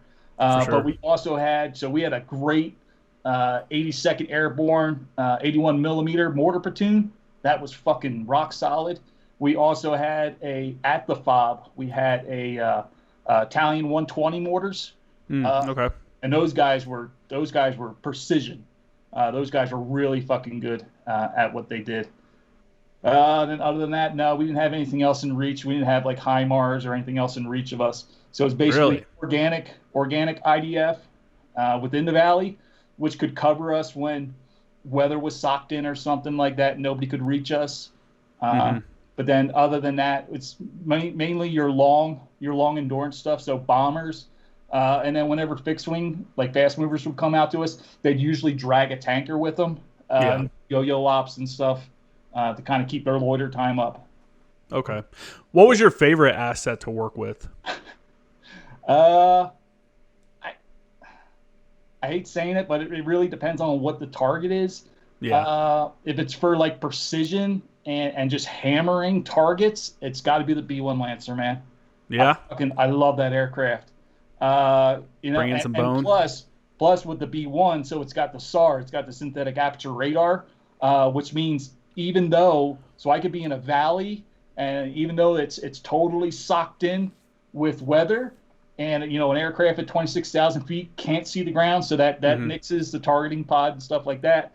He could still turn on his radar and basically do a radar talk on with him sweeping the ground, and he can see objects. He can make out objects bigger than a car. So if you're talking about like targeting buildings and stuff, the best thing is dropping like multiple JDAMs through the clouds and just just fucking hammering the ground. That's probably an experience very few people have had, working with bone and using their SAR and stuff like that. The synthetic aperture radar. MARSOC JTACs are spoiled, man. They get to play with so much shit, dude. That's man. You got to, man. When you're the guys that are out there, so far away from anyone else that you don't even have HIMARS support. You gotta be spoiled. You gotta understand. The thing too is like, people are jealous. Obviously, they're like, oh, they get to control that air. They get to do it. The reason is because when you go on the team, you're the guy. You have to know how to do that. There can't be no question. So you have to be able to control air on all these platforms. Show up and be like, hey, I don't have it. Like, I don't know what to do with you. I only know how to use AV8 Bravos and Cobras and stuff. So. Yeah, exactly. Here's another interesting one that a lot of people probably haven't done either. Did you ever do any work with the beacons? Yeah. Okay. Talking about radar beacons. Yeah. Yeah. Yeah. So we would use beacons, and I'm pretty sure. So the beacons were big. They're kind of bulky, and just the nature of the beacon. So I used to wear it on the back of my helmet. I Velcroed to the back of my helmet because it was a great counterweight, especially at night. But I'm pretty sure that thing gave me fucking brain damage. Probably. So the beacon. So the bombers love the beacon because they know exactly where you're at. The gun. It's primarily for gunships. Well, I primarily used it for gunships because the gunships love to be able to see your beacon, and then you're just calling out direction and distance. From there, but gunships only operate at night. So I mean, the islet. If you got a gunship and a fucking islet, it's like that's game. I was just talking about that the other day. How fast they can get on target when you mark it with an islet. Yeah. Did you do a lot of no comm call for fire with the islet? No. I always like I was anal when it came to my radios and communications and stuff like that. There's nothing more embarrassing or let down than your fucking radio not working. Going down. So I always had comms, and if I couldn't get comms, we did a lot of work with relaying comms. So I would relay comms back to the forward operating base via the aircraft to get call for fire and stuff like that. So just being creative with comms, man. Okay. Yeah, the only reason I asked, I never worked with the gunship in country, but I did go out to Hurlburt Field and do some work out there. Yeah, that's a good time, man. The no-comm call for fire is super fast. I'm like, man, why are we even using the radios? I'll just do this. This is so fast. It's crazy. Yeah, you got your, you lasso and you rope and all that. Yeah. Yep. All that stuff. That's the only time I've ever heard of anybody talk about roping and like it be any other time I've ever mentioned roping to a pilot. They're like, don't fucking do that. They're like, don't shine a laser up towards me. Yeah. Except for the gunship guys. They're like, do it. And then give us the target location. Yeah. That's cool stuff. So, what's interesting about you, obviously, and your team deployment and your book, for those that don't know, by this point, Level Zero Heroes, you wrote the first book about MARSOC that's ever come out, which is, I mean, how crazy is that, right? Like, no matter how many books in the history of the Marine Corps that ever comes out about MARSOC now, you were the first guy to, kind of let people see a peek behind the curtain of what's going on over there. Did you receive any kind of like backlash from the community for that? What made you decide to write the book? So, so it being the first book, that's kind of like an afterthought. Like, I was gonna write the story, I was gonna tell the story, and that really wasn't a factor to it. As for like feedback or pushback, I never went to MARSOC to, we didn't sign non-disclosure agreements. They fucking sign them now because of me. Yeah. But I never signed one. And to be honest with you, MARSOC's opinion on the story, it was just irrelevant because I wrote the story, and I, it was like halfway through the deployment, 3/4 of the way to deployment, Rob had gotten killed. Guys were dropping like flies, and basically it was like, hey, this is an amazing what we did here, what everybody did here. So not just me, not the team.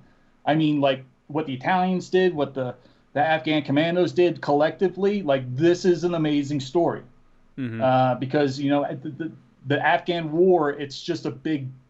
If you try to digest it all in one kind of philosophy or concept, it's just a big shitball.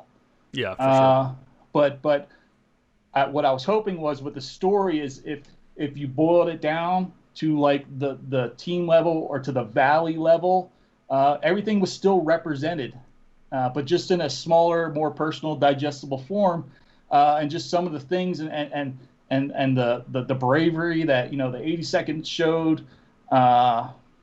Everybody at all different levels. It was just that was the driver for the story. So the fact that it being the first MARSOC, or do I think MARSOC will like if I write it, that was all fucking irrelevant. And I honestly, I even joked about it because I was always taking notes during deployment, just writing things down. So most of the stuff I wrote down was just like technical stuff. Like maybe a call sign or the name of this village or something like that. Because other than that, especially as JTACs, you'll find a lot of JTACs, they're super, well, some of them are. They're pretty anal when it comes to being organized, and also very good at like photographic memory and recalling things. Yeah. They usually got a pretty solid grasp of it. That's why there should be a screener for fucking JTACs. Like, you don't want to waste that amount of training on just some random person who wants to be a JTAC. Like, they have to have the skill set and demeanor for it. But I'd gotten out of the Marine Corps, and I was working. This was like 2 years after I got out. I hadn't really done anything with the story. I just kind of compiled all the information, and everybody started sending me tons of photos. I've got thousands of photos from everybody, from Italian soldiers to 82nd soldiers. So just creating this huge archive of information, but I hadn't really, put pen to paper and started putting it together until I was going to work one day. So I was working down at Fort Carson, and I pulled into the parking lot, and my phone rings, and I look at the phone. It was Mark, who was our sniper, who I hadn't talked to in like 2 years. I'm like, why the fuck is Mark calling me? So I answer the phone, and Mark's telling me that, hey, there was this really bad fire that broke out in the team house in Afghanistan. It got 3 guys. Pat was one of them. Yeah. And I was super close with Pat on deployment, and at that was the moment. At that moment, I said, okay, I'm gonna tell this story. Okay. For anything, for Pat. Yeah. And so you wanted to honor those guys. Agrees about it or has got an issue with it or doesn't like it, that's fucking irrelevant. I could care shits. No, man, I get that. What made you decide to focus on the battle? I feel like I'm going to mispronounce the battle in Bala Murghab. Bala Murghab. Yep. I got it. Nice. So that's where our deployment. So our company got sent to RC West, which was the lead command for RC West was the Spaniards. but it also had Italians there and 82nd Airborne, and we were a part of the Special Operations Task Force West. So we were the Special Operations component to it. Our company gets there. We've got a total of 3 teams. So the company has 3 teams. Team 2, which was like kind of like the all-star team. Those guys were badass. They got the FOB or the mission down south there, which was nice because it was already an established area. They had a nice gym, nice team house. Team 2 got to stay and operate at Herat. They were kind of like the chosen team.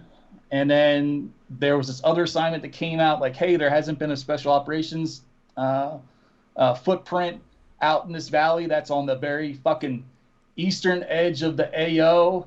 And guess what, team 2? Yeah, so team 3 was I believe at Herat. So they were like, okay, guess what, team 2? You get to go out there and set up the special operations component out there in the middle of fucking nowhere. Yeah. That's how we drew straws. When you got there, since you guys were like the first ones, I guess, you didn't have a footprint there. Did you go in and build a base, or was there, or like a FOB, or was there already something there? So there was this valley altogether is like 120 kilometers away from Herat. I mean, it's in the middle of nowhere. There's no roads to get there. Ring Road goes through there, but it's the only stretch of Ring Road or Highway 1 that isn't fucking paved. I mean, it's way out there. Okay. But like I said, the Spaniards were the RC commanders, the regional command. So they had initially gone out there and they set up, there was an old Russian textile factory where they had set up a little FOB, which was called FOB Columbus. And it basically sat there for however many years, 7, 8 years. They didn't do anything there. They ended up turning it over to the Army. The Army wanted it. The Army wanted to get out there, the 82nd. And so when we got there, it was the FOB was tiny.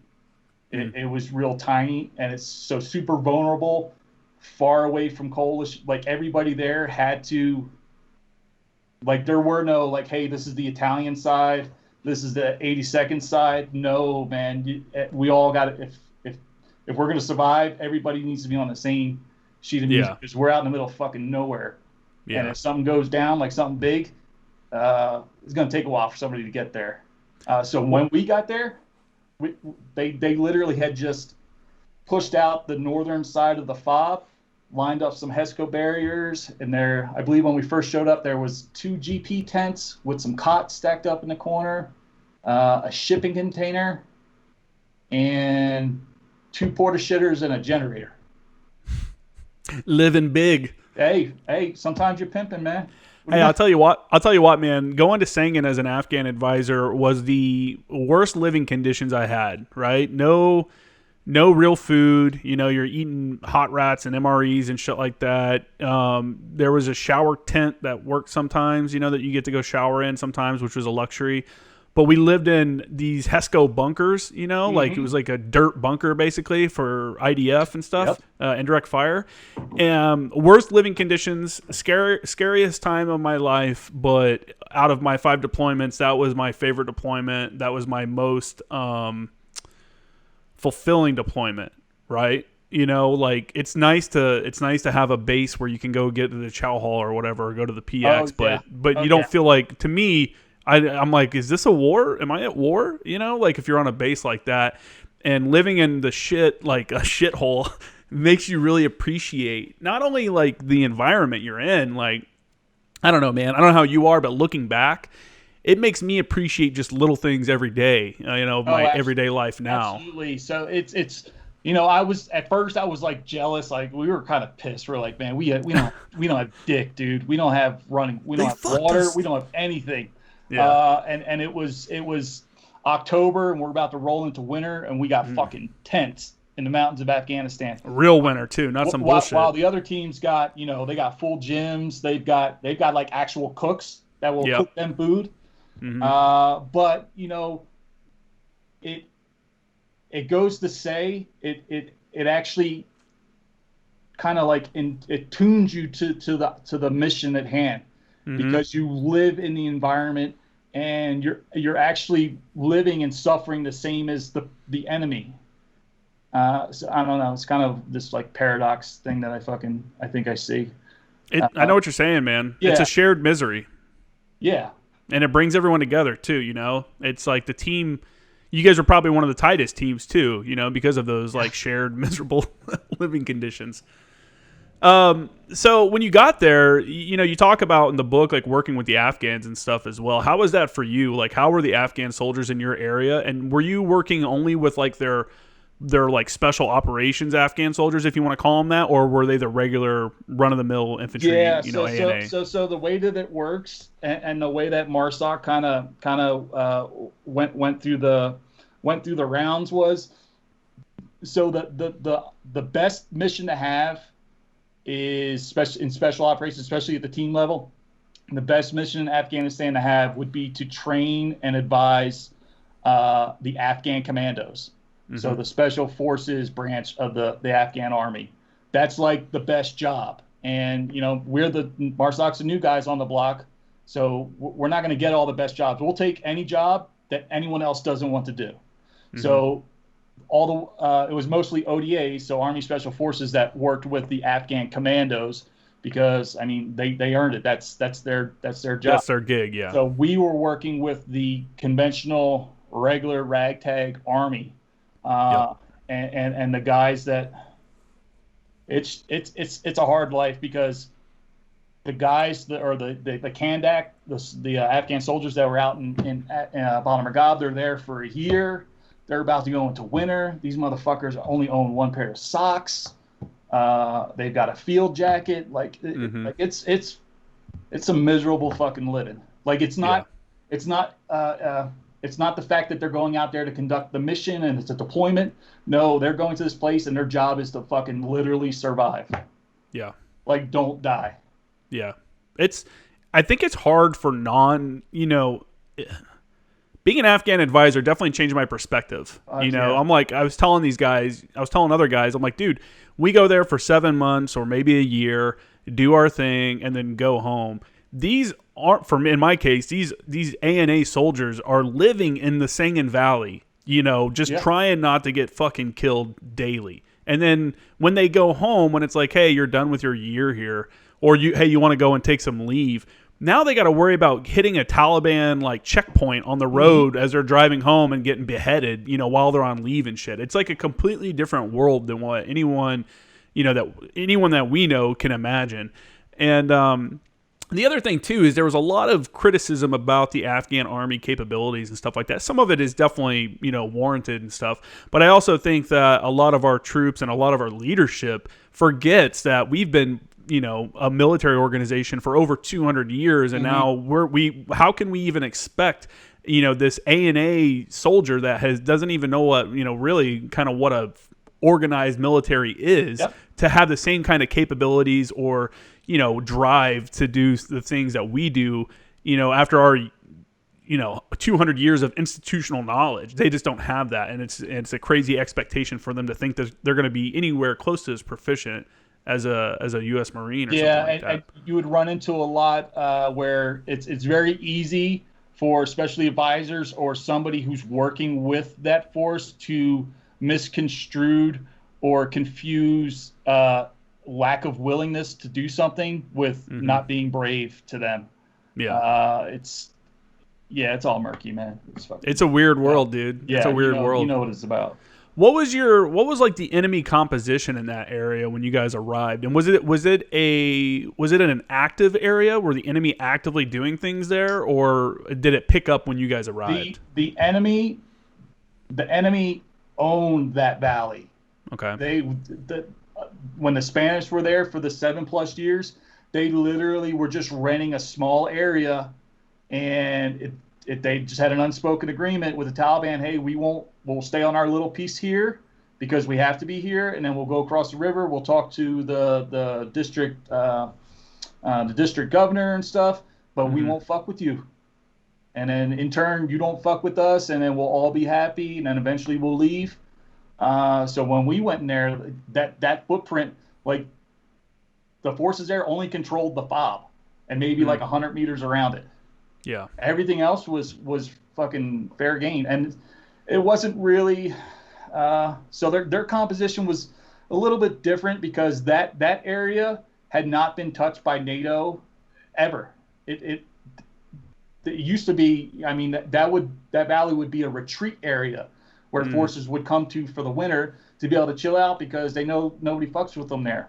And a lot of their income was drugs. So it was not more of like an insurgency type of environment. It was more of a cartel type of environment where the money was. They had lots of funding from drugs and stuff like that. So they had good equipment. They were real comfortable with the area because nobody fucked with them there. They had total control. So we were really at a disadvantage when it came to like the human terrain, but then also just freedom of movement in the valley. Like you had to fight for every fucking 100 meters. Yeah. Were you guys running into a lot of foreign fighters, or was it mostly a Afghan-based enemy? No, most of them. So your low-level fighters, your $5 a day guys, were mostly your local villagers and stuff like that. But we did have a good element of kind of like higher echelon. So guys that were working for one step below, like the shadow governors, the more your cell leaders were usually a little bit more equipped. We actually had a couple guys running around with chest rigs on, and I mean like actual, like ready to fight type of stuff, which was completely different from like the fighting in Iraq. But like we had an IED specialist. They had a deep bench. Let's put it to you that way. How was the IED threat there? It was real low because most of the stuff. So they didn't have a lot of ordnance to detonate. So nothing like Iraq where you can find, 10 155 rounds fucking any day of the week and just link them together. So most of the stuff there was HME, so the homemade explosive stuff. That's based on fertilizer and nitrate and stuff like that. So it's kind of low yield. So most of the threat would be for like your anti-personnel, a pressure plate, a footpath, something like that. Although we did hit at least two kind of decent sized one in place in the ground, enough to knock out the rear end of it like an RG-33. But not a whole lot of explosives. It's hard to get an artillery round up there. Yeah, for sure. Yeah, I think for people that may have gone to Iraq but didn't go to Afghanistan, they're used to that military-grade explosives and stuff like that. The insurgency there. No joke. Yeah, this insurgency there had like literally weapon stockpiles that were abandoned by the Iraqi army that they could pull, stuff from. And they would also take like our aluminum canisters and stuff them full of like C4 or whatever their equivalent is and use those to daisy chain IEDs down the roads and stuff like that. Whereas in Afghanistan, like you said, the HME, hey, look out for the yellow jugs. Those yellow jugs are fucking everywhere, by the way. Yeah. Look out for the yellow jugs. But the HME is so... because every person makes it differently. It's a 20-pound IED on one hand could just catch on fire or do nothing, and on the other hand could almost flip a vehicle over. So it's very like hit and miss what you're seeing, and you could probably talk better to this because I was a mechanic in Iraq, so I didn't really do anything crazy out there, but the amount of IEDs were way more significant, but they were, like you said, the yield was smaller in Afghanistan for the most part. Yeah. All right, man. So let's talk about, in the book, the whole book kind of focuses on a single operation after you had a couple soldiers get killed, trying to recover a airdrop. Can you kind of explain what happened there and then kind of how how the book goes? You want to talk through the book and, give people a little bit of insight on that?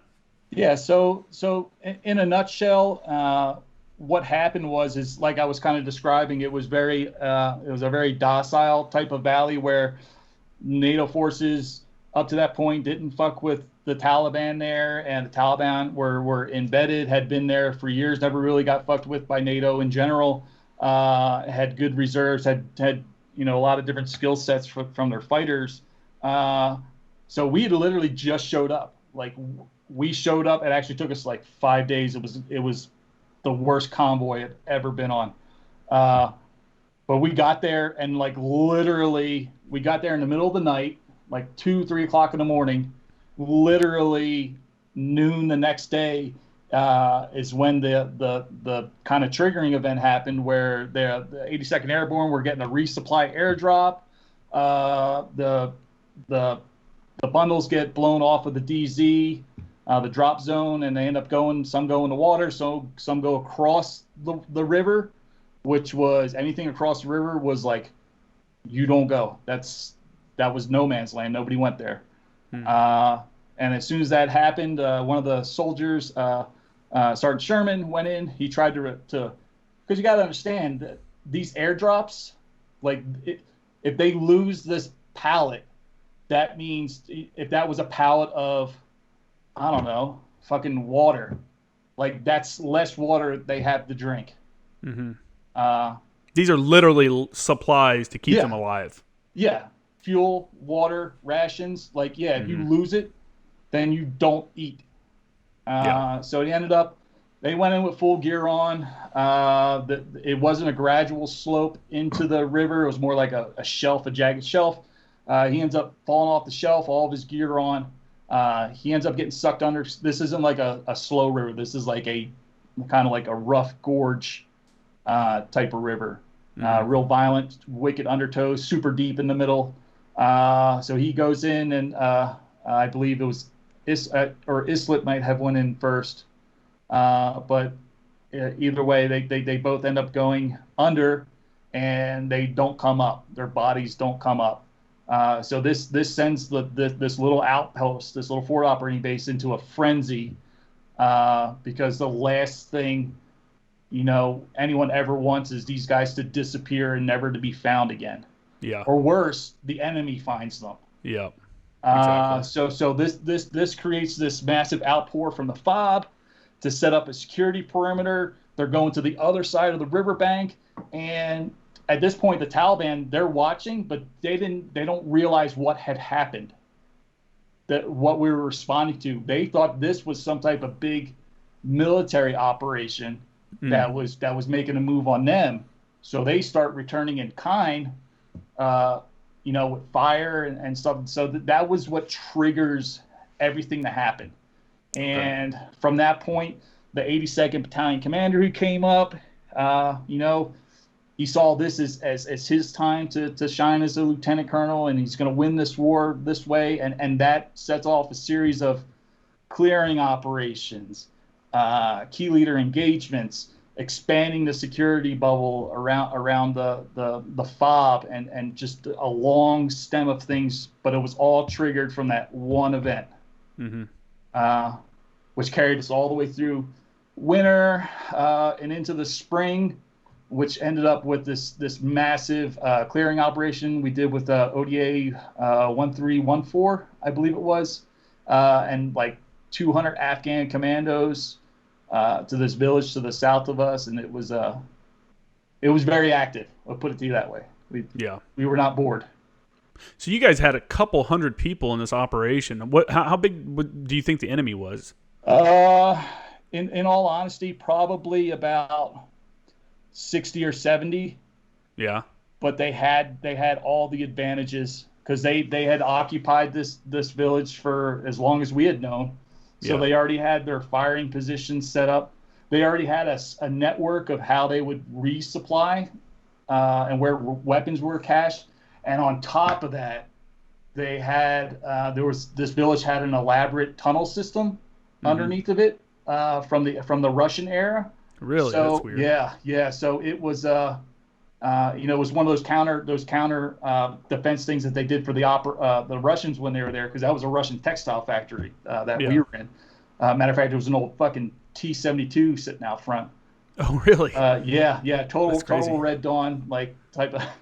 But so the tunneling system, the way that they were unobstructed from the south, so they could backfill with fighters. Like they had a setup. They had it set up to hold.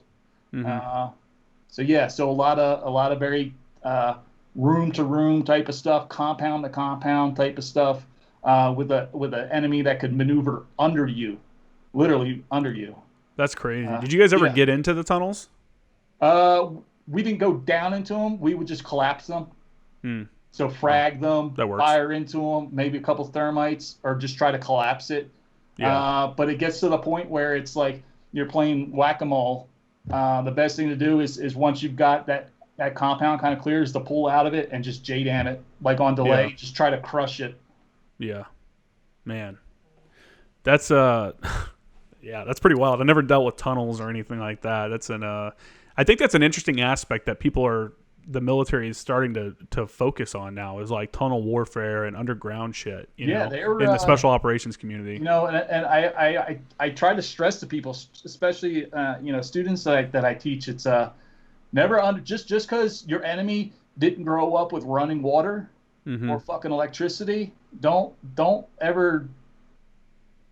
degrade them. Don't underestimate them at all, because they will still fucking kill you with ingenuity, because that's all they have. Yeah. Yeah, they come up with some of the craziest shit. We used to call it an Afghan solution to an Afghan problem. You know, it may not be the way we would do it, but they somehow make something work. I can't remember. I think I was reading a book called Jawbreaker about Afghanistan, and they were talking about in that the Afghans had a helicopter, and the like helicopter mechanics, like these CIA guys had or something, were looking at this helicopter like, how is this thing even flying? Like, it's not even the right engine. Like, all this stuff is just like, you know, thrown together to make this helicopter, and they're like recommending that these dudes don't get on it and shit. You know, they're like, yeah, you might not want to fly on this one, but yeah, it's working with the Afghans is a super interesting thing, though. It like I said, it gives you an appreciation for Absolutely everything, you know, everything we have, like everything from like electricity to an education, you know. And but they get an education, but it's just in something different. It's in surviving off the land. You know, this agrarian society has a different way of looking at the world than we do, and you kind of have to deal with that and kind of work around, or, you know, work to their, I guess, strengths and weaknesses as an advisor and stuff like that. Did you ever? How often were you actually interacting with the Afghans? Were you? Did you guys share meals with them and do all that stuff? It was a full embed. Yeah. So the way that we had it is most of the Afghan force up there was in fixed positions, like observation posts or checkpoints and stuff like that. But we were right there where their Kandak commander was, and basically what he did was he assembled about a squad of 16 or 18, you know, decent soldiers that he pulled from all around, and they became our permanent team that we worked with. So they actually enjoyed it, because they got, well, I mean, they enjoyed it because we were always getting in firefights, but they enjoyed it the fact that they got their own tent and stuff like that.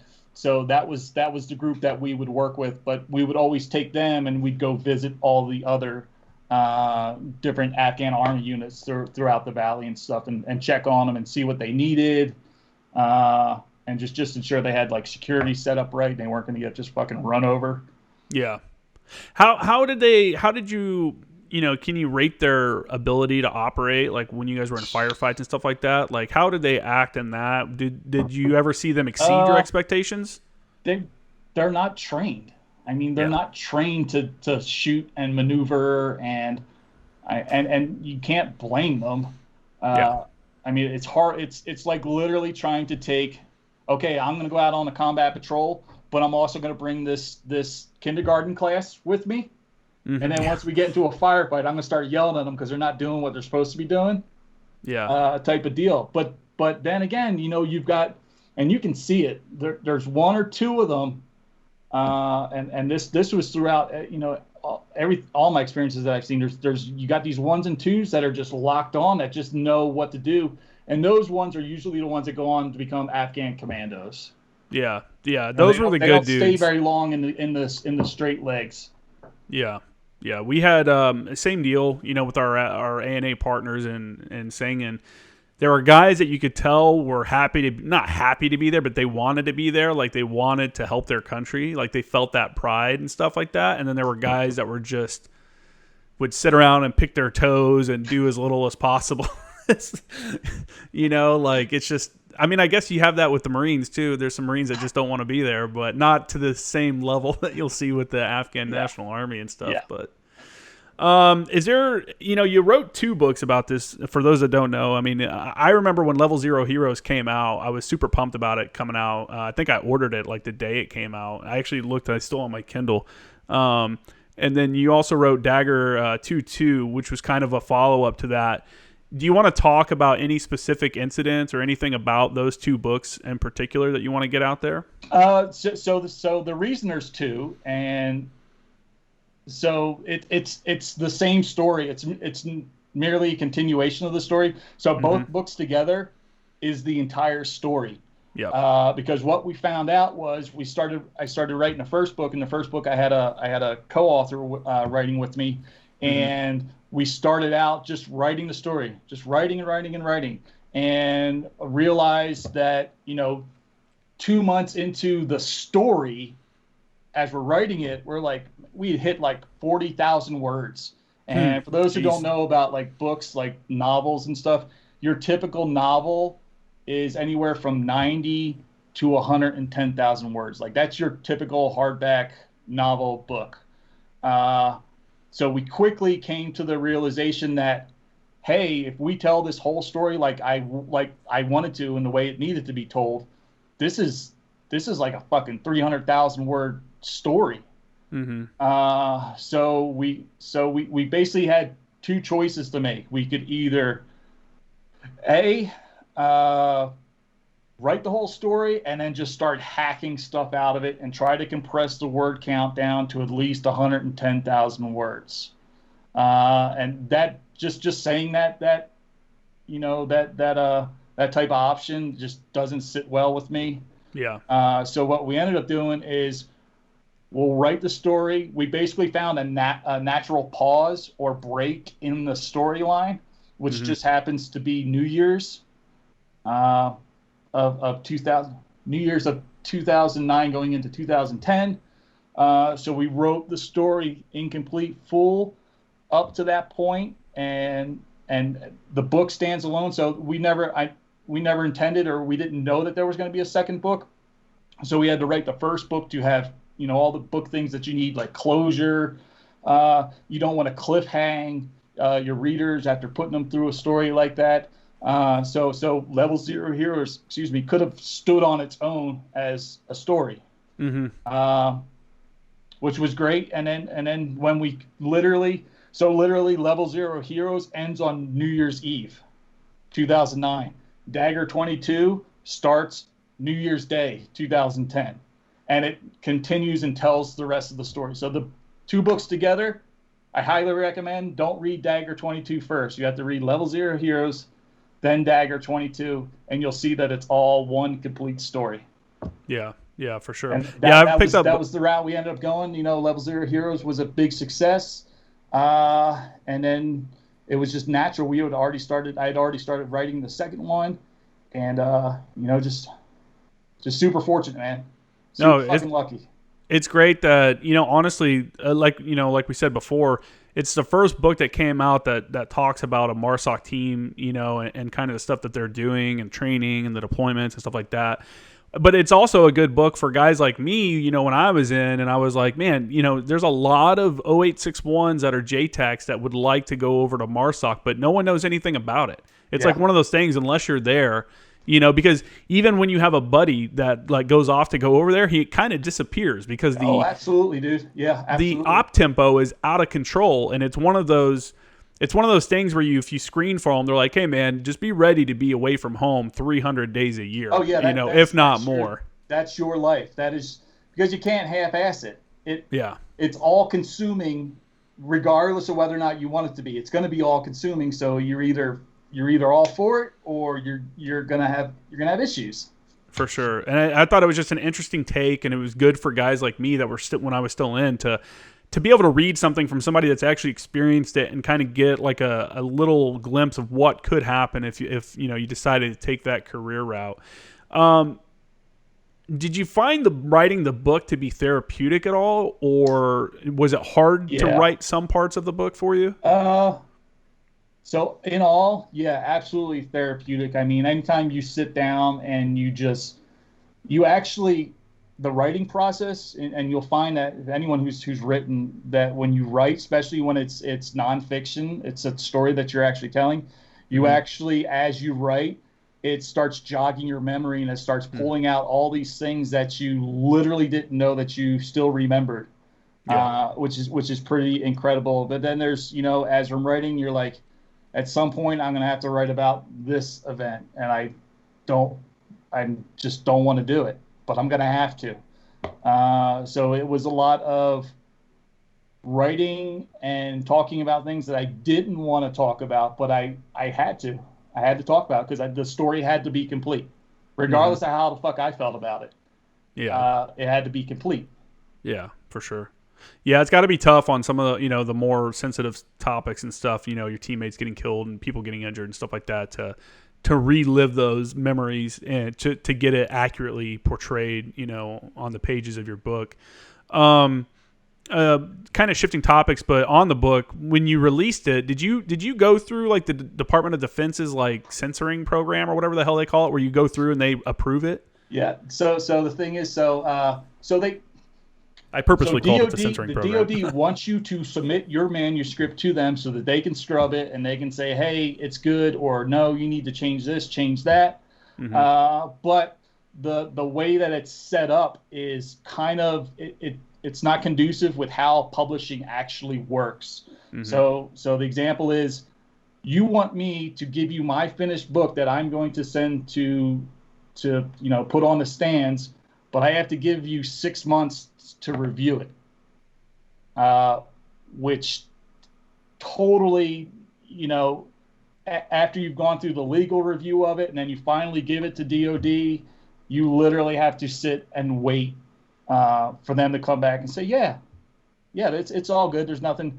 So I didn't do that process.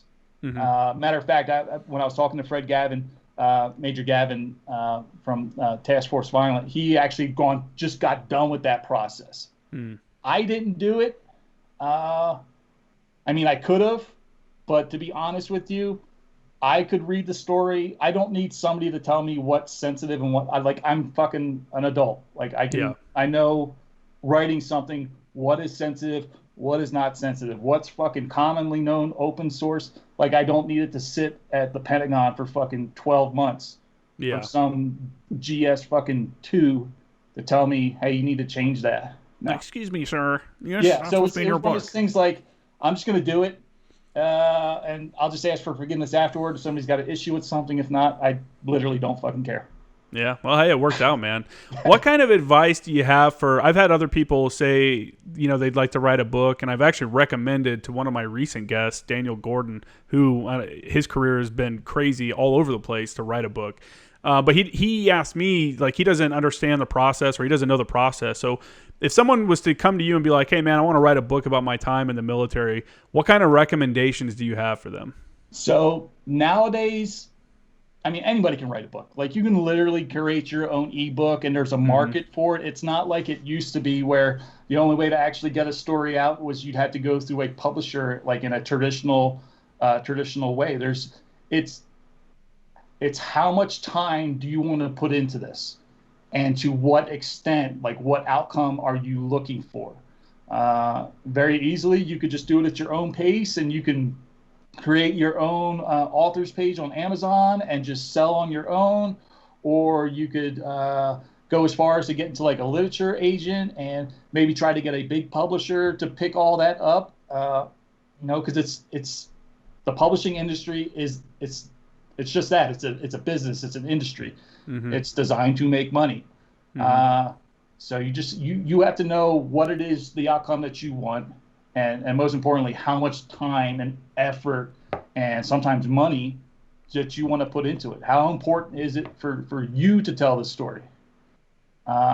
When people ask me about like the publishing industry and stuff like that, I tell them I am the fucking wrong guy you want to ask about that, because the way that I got, publishers interested into it is like, when I tell it, it's like everything not about how the system is supposed to work. Like, you're not supposed to get a publishing deal that way.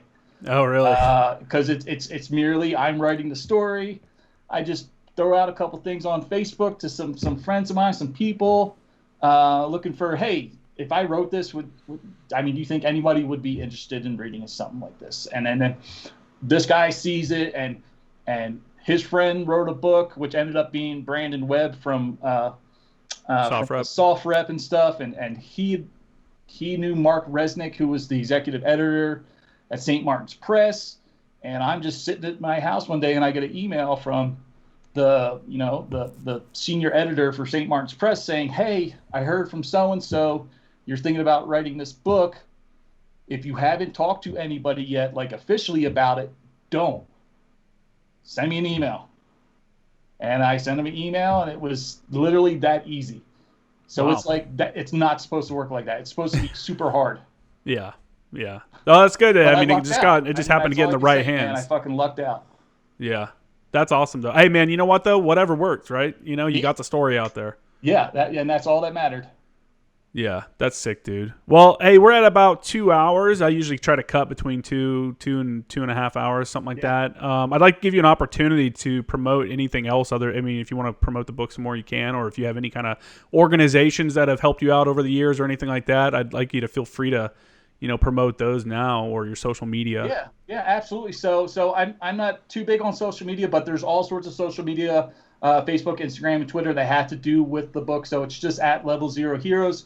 Also, if anybody's interested in the book, just go to levelzeroheroes.com, and there's links right there.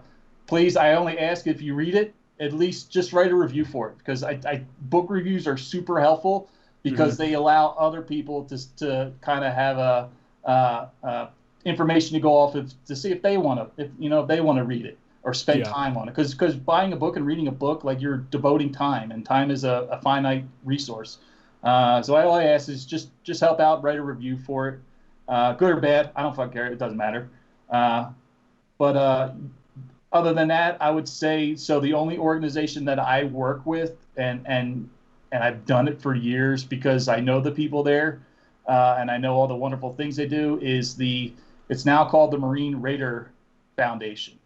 Okay. Marine Raider Foundation used to be called the MARSOC Foundation. Or wait, okay. Am I saying that right? Yeah. So it originally was called the MARSOC Foundation. Now it's the Marine Raider Foundation.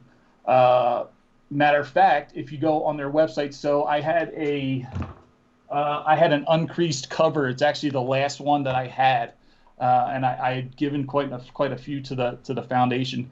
But it's an uncreased Level Zero Heroes cover, framed, signed. It's super nice. They actually have it. They're doing an auction this holiday season to help raise money for what it is they do. It's a great fucking organization. Like I said, it's the only one I work with because I know them and I trust them. But they do great things for operators and anyone who served with MARSOC, Navy corpsmen, our SARCs and stuff like that. It's just a phenomenal organization. Awesome, so man. If you can, man, help them out.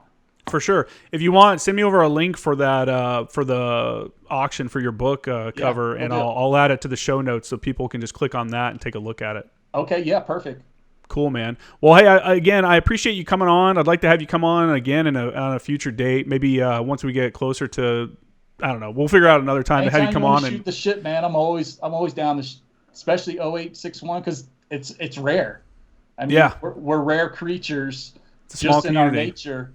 But even after we get out, and it's become more of the MOS itself has become more critical than it already was, especially with the JTAC piece added to it.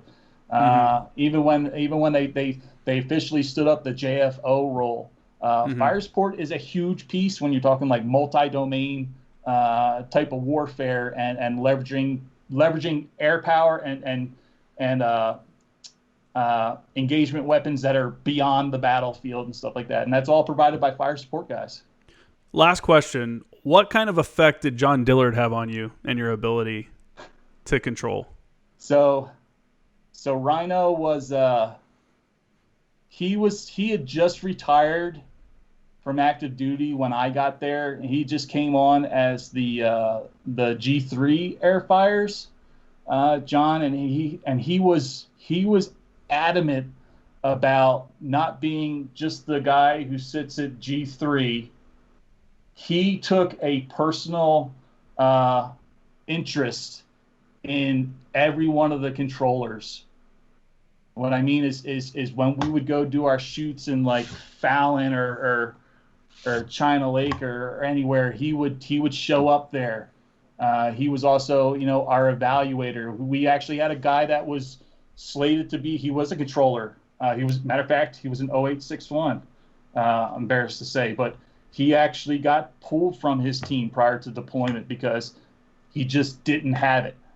Yeah. And especially at the team level, controllers, you have to have the mentality. You have to have the ability to go unsupervised and go do it. And some guys don't have it, or some guys need a little bit more work to get it locked in. But John, he was always out there with us, and he was a huge inspiration to me. Got to do controls with him, and I remember the last time that I saw him was we were actually riding in the same vehicle together. Actually, he was following behind with Putty, my air officer, and they were in the rental, and we were in Dixie Valley, and we're going up this steep ravine with the team, and we were doing like simulated rotary support, and I had done a couple of controls, and then they came up and they designated me as being dead so that my JFO would have to take over and to see how he was progressing. So I got to sit in the back vehicle with John and Putty, with Rhino and Putty, and just super words of encouragement. To have a guy like that say, hey, I pulled you off because I want to see your JFO, or John, I want to see him doing it, because he's like, you got it. You know how to do this in this type of setting. And coming from a guy like that, it's just like, man, I really can't fuck up now. If Rhino says I'm good to go. Yeah. Yeah. I briefly met him, but I know he had a huge like impact on all the guys that came through that community over the years while he was there. And so I try to take a second to honor his memory with the guys that actually knew him well, and let those people say a couple good words about him. Huge in the community, and just did so much for especially us MARSOC JTACs in the early years. His legacy is forever imprinted in MARSOC air fires. For sure, man. Absolutely. For sure. All right, man. Well, thanks again for coming on the show. For the listeners out there, make sure to check out his book, Level 0 Heroes and Dagger 2.2. Both of those are available now. Also, make sure to check out my website, jkramergraphics.com, and my Instagram is @formeractionguys and @jkramergraphics. Both of those on Instagram, so hit me up there. And that's it, man. Thanks again for coming on the show. Thanks for having me on, Justin. It was awesome. It's always great to talk to air fires guys, especially Marine 0861s, because we're the ones that obviously do it the best. Obviously. But no, we'll definitely have to do this again, man. For sure, dude. All right, man. Well, have a good week. All right, brother. Take care. Semper Fi. Bye.